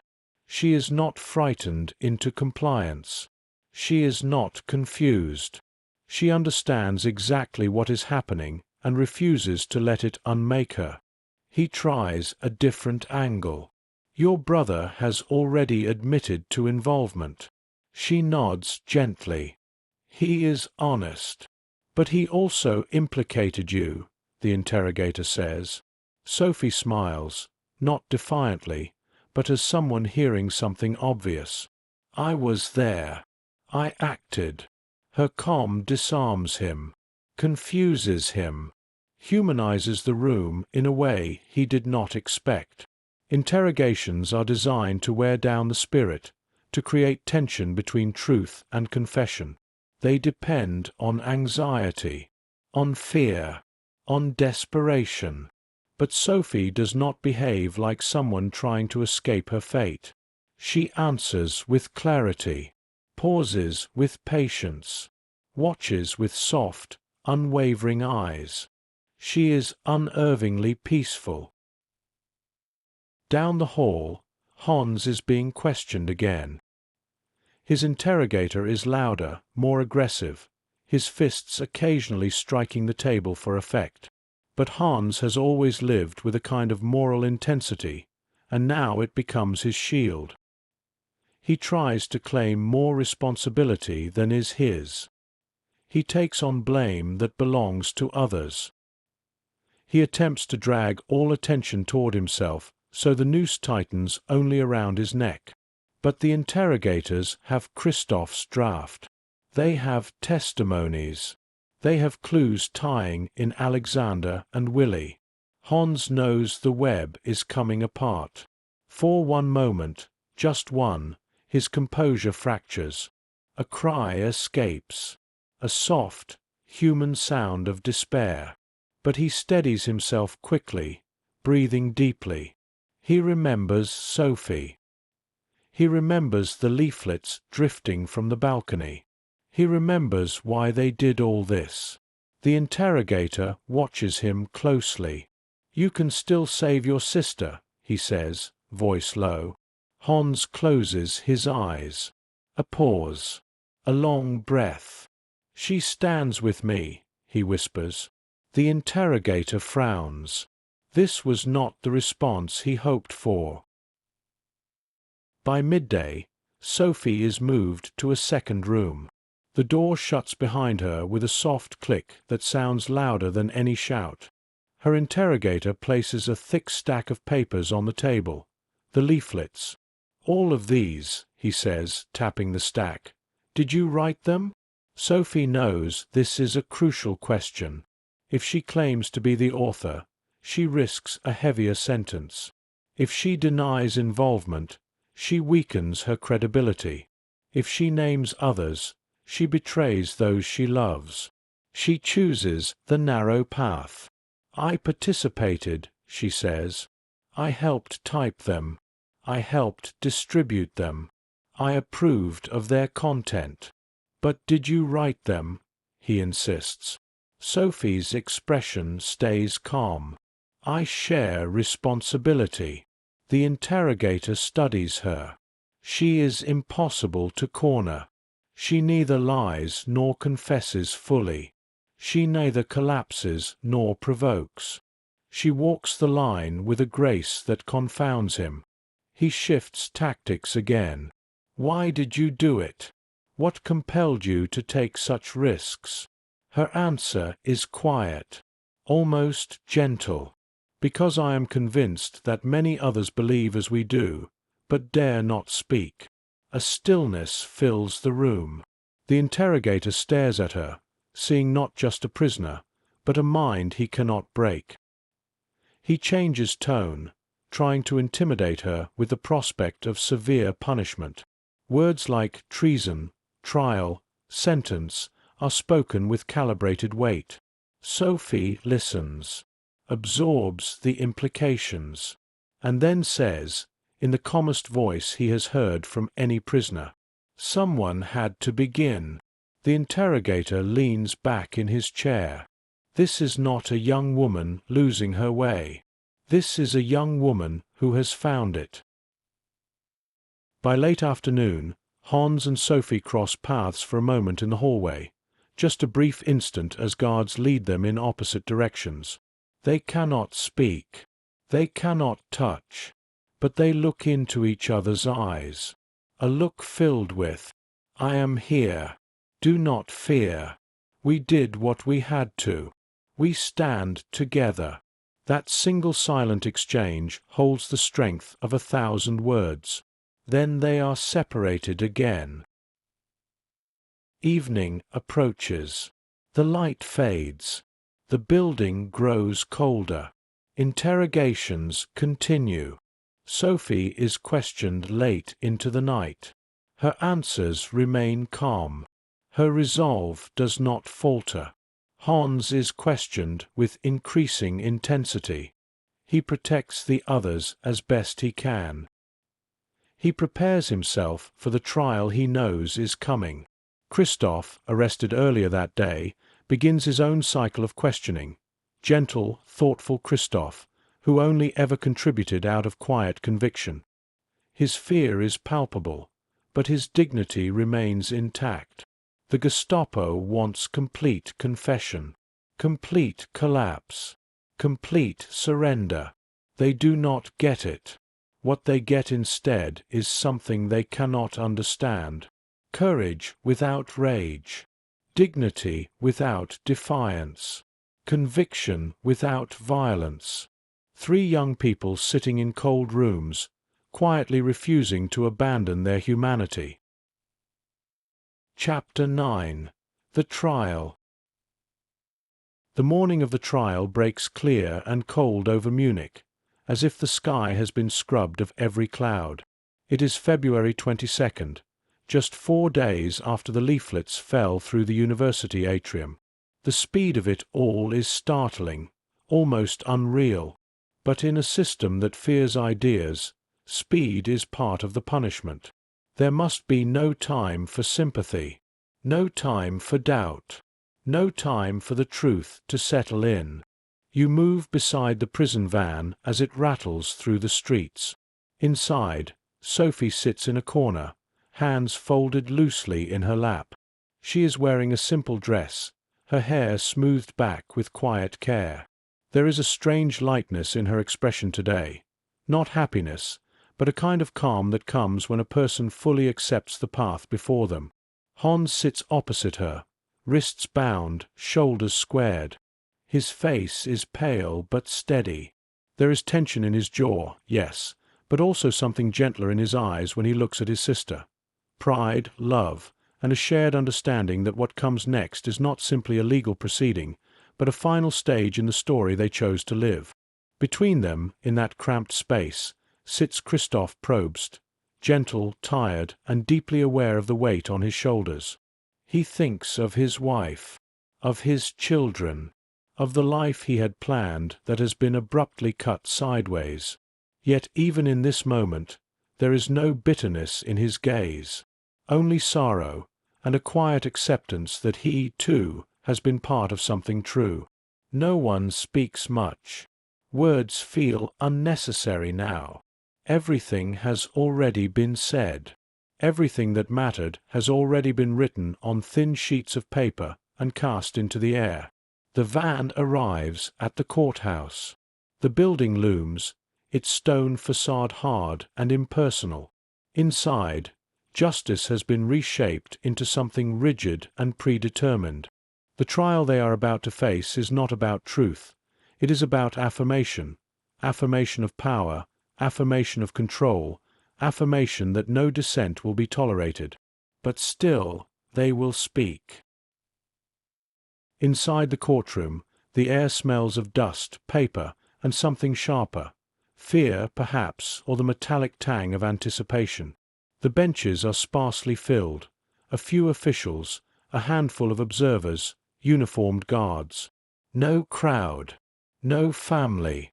This is not meant to be a spectacle for the public. It is meant to be a message to those who might be listening more quietly. At the front, the bench waits. The presiding judge is already known across the country, a man whose reputation has traveled farther than any defendant's.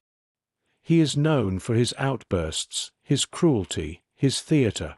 But today you, standing in the back of the room, watch him not as a symbol, but as a human being who has chosen to embody the harshest edge of the state. Sophie, Hans, and Christoph are led in. They walk with small, careful steps, chains clinking softly. Sophie's posture is straight. Hans's gaze is level. Christoph's hands tremble slightly, but he lifts his head. They look impossibly young against the severity of the room. The proceedings begin quickly. Names are read. Charges listed. High treason. Aiding the enemy. Undermining the war effort. The words fall like stones into still water. But the three of them stand in that water and do not sink. The judge turns his attention to Hans first.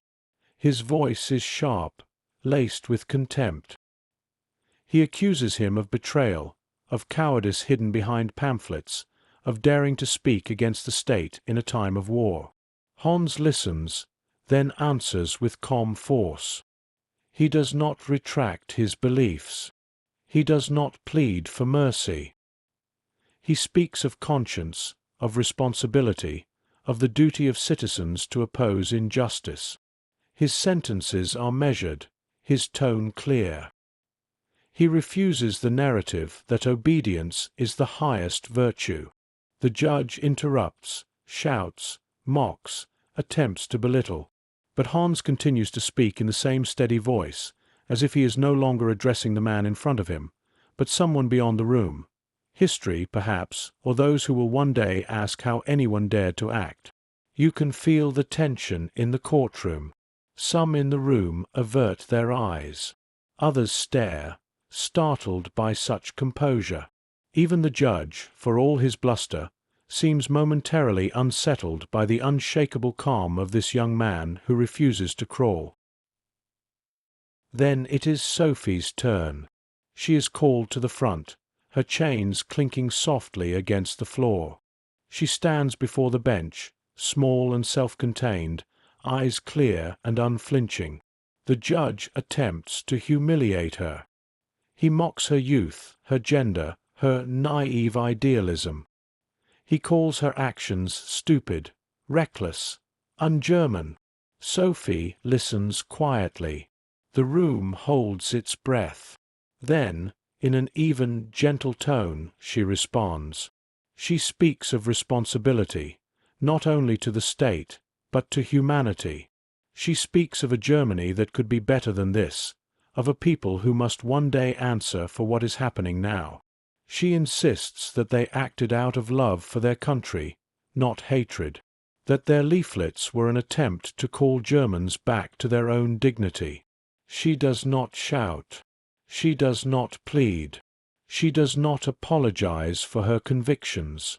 At one point, she says softly that where wrong is done, silence makes one complicit, that to see clearly and remain still is a betrayal of the very idea of being human. The judge interrupts her, voice rising.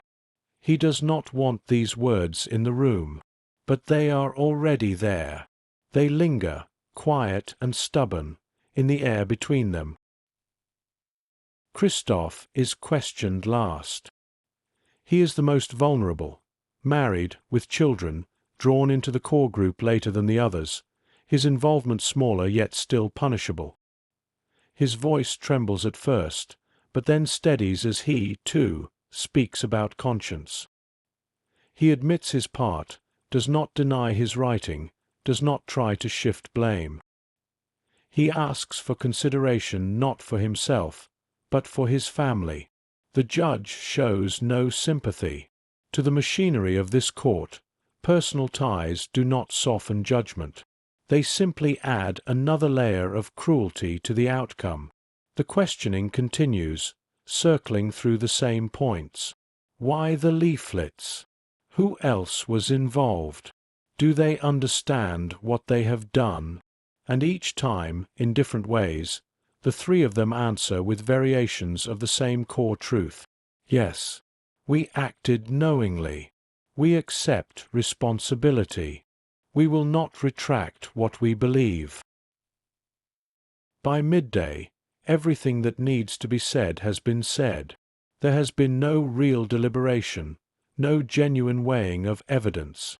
The verdict is already written in the logic of the regime. The trial is less about deciding guilt and more about staging submission. But submission does not occur. Not in their voices. Not in their posture. Not in the way they stand side by side, unbroken. The judge calls for recess. The guards lead the three of them out, their chains lightly scraping against the stone.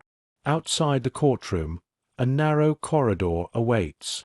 For a brief moment, removed from the formal theatre of accusation, silence wraps around them like a gentle cloak.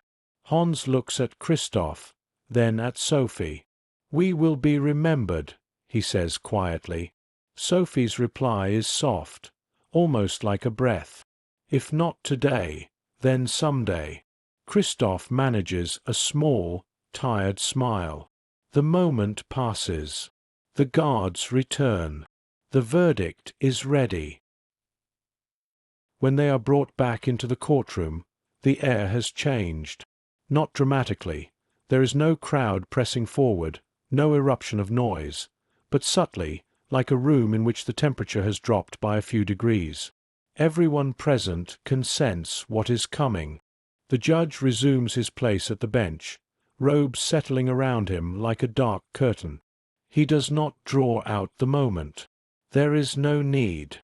The state's judgment has never been uncertain. He reads the verdict quickly, almost impatiently, as though irritated that such formalities must be observed. Guilty. All three. High treason. Aiding the enemy.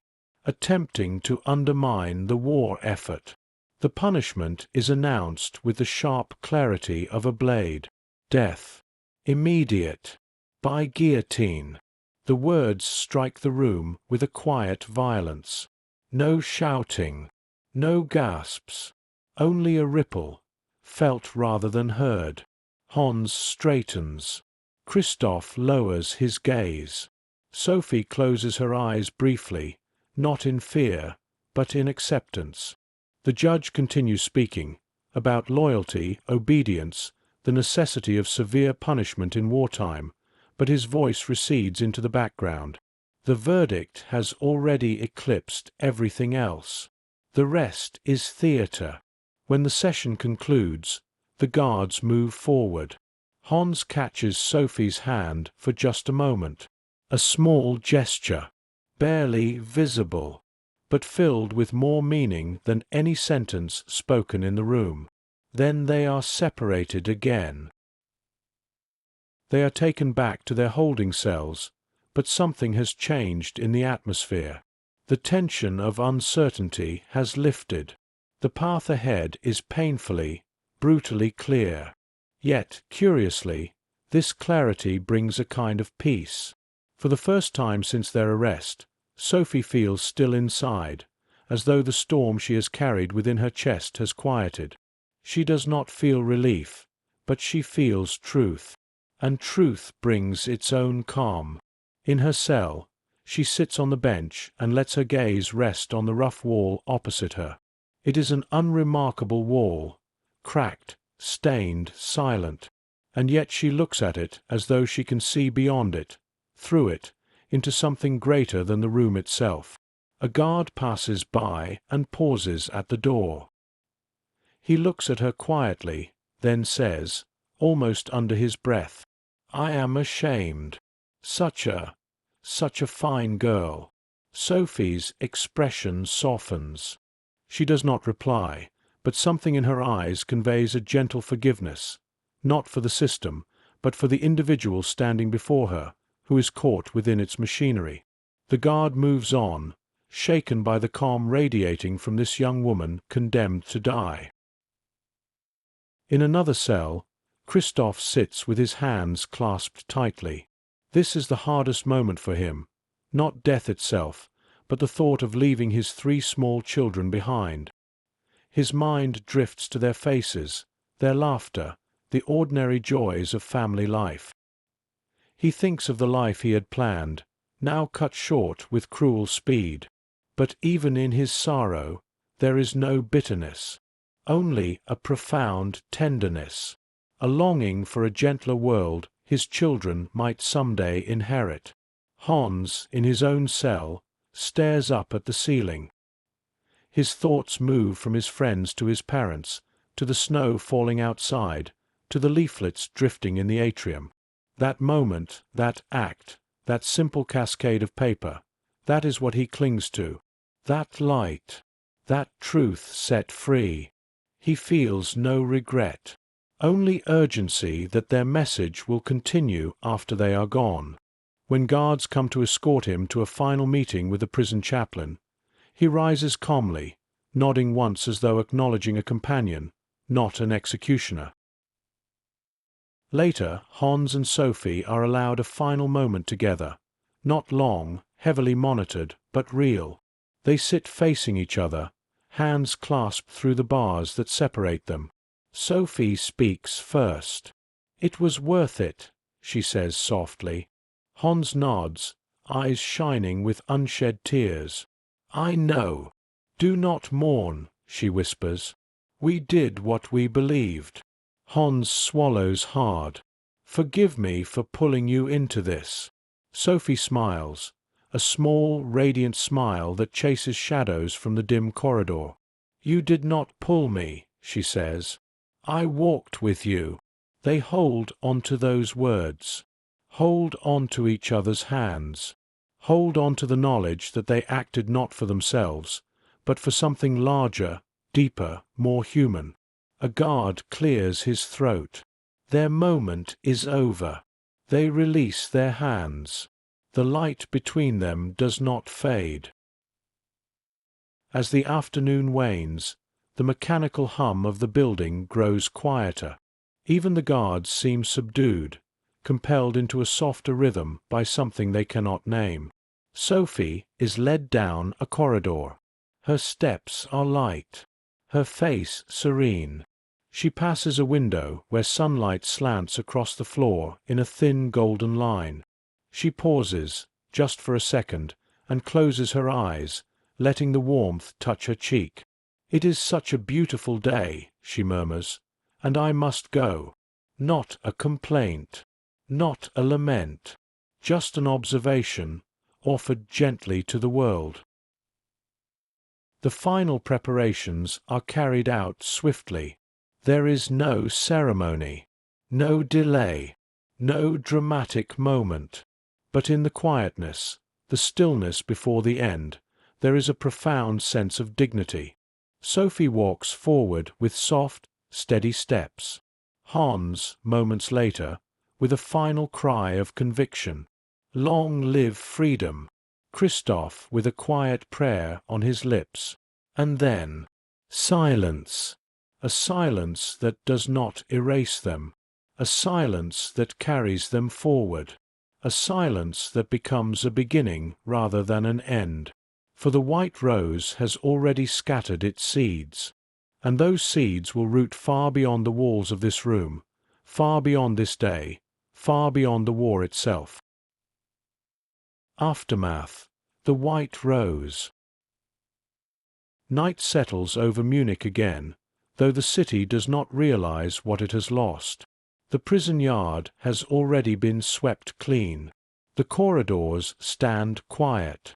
The echo of footsteps has faded, and somewhere beyond the stone walls, the last warmth of the afternoon sun dissolves into a cold, indifferent twilight. You walk slowly through the lingering silence, as if tracing the soft outline of what remains behind. There are no crowds mourning on the streets, no public memorials rising overnight, no speeches carved into history in the moment. The world moves on with the numb momentum of wartime, unaware that 3 young voices have just fallen into stillness. But here, in the quiet you inhabit, something lingers. A feeling, a tremor, a faint thread of light woven into the air.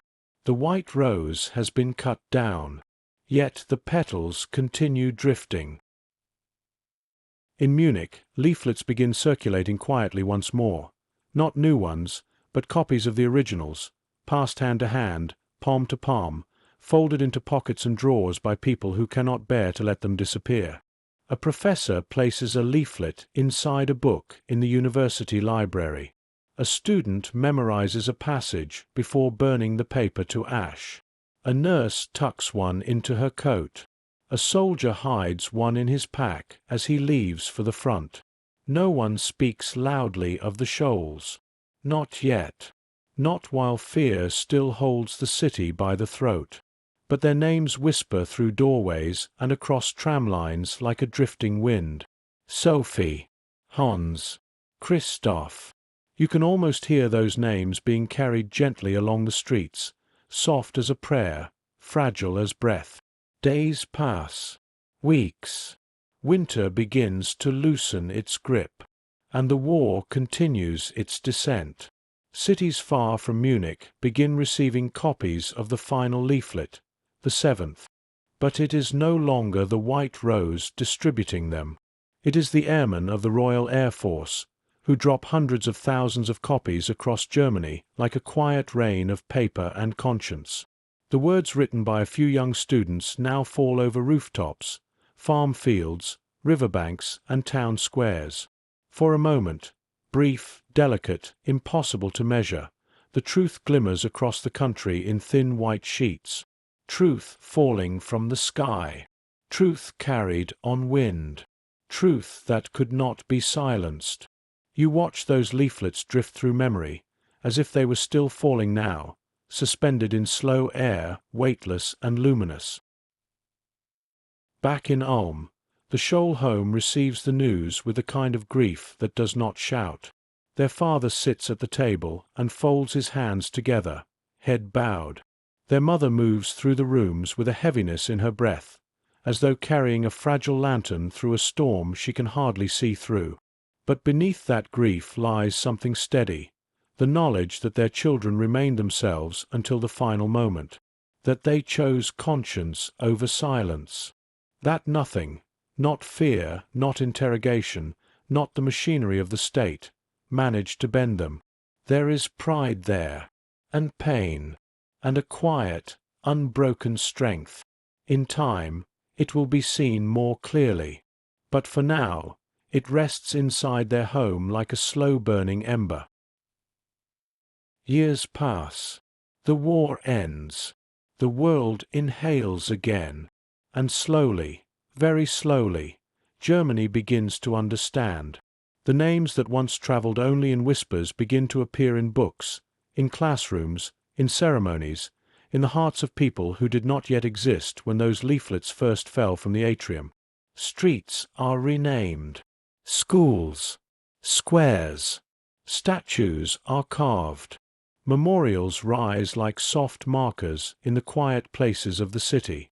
The white rose becomes something more than a moment, more than a gesture, more than a defiant scattering of paper on a winter morning. It becomes a symbol of what conscience looks like in a time of darkness, a reminder that courage does not require noise, that resistance can bloom like a whisper, that the human spirit, when anchored in truth, can hold its ground even when the world narrows around it. You feel that truth now, settling into you like a warm breath in a cold room. Hans's calm defiance, Christoph's gentle sorrow, Sophie's radiant stillness. They linger, quiet as drifting petals. And as you stand in the soft quiet of this aftermath, you feel something else rising within you, a sense that history does not end with endings, that every act of conscience echoes forward in ways the actors can never see, that these stories, once lived, refuse to lie down. In a world that often forgets, you remember. In a world that numbs itself, you listen. In a world that grows louder every year, you carry their silence like a small, steady flame. And as the last lines of this story settle around you, you understand that the white rose did not fall on February 22nd, 1943. It was planted, and somewhere, even now, it continues to bloom. You've been part of echoes of war, where stories rise on quiet wings, and the past still circles above us, refusing to land.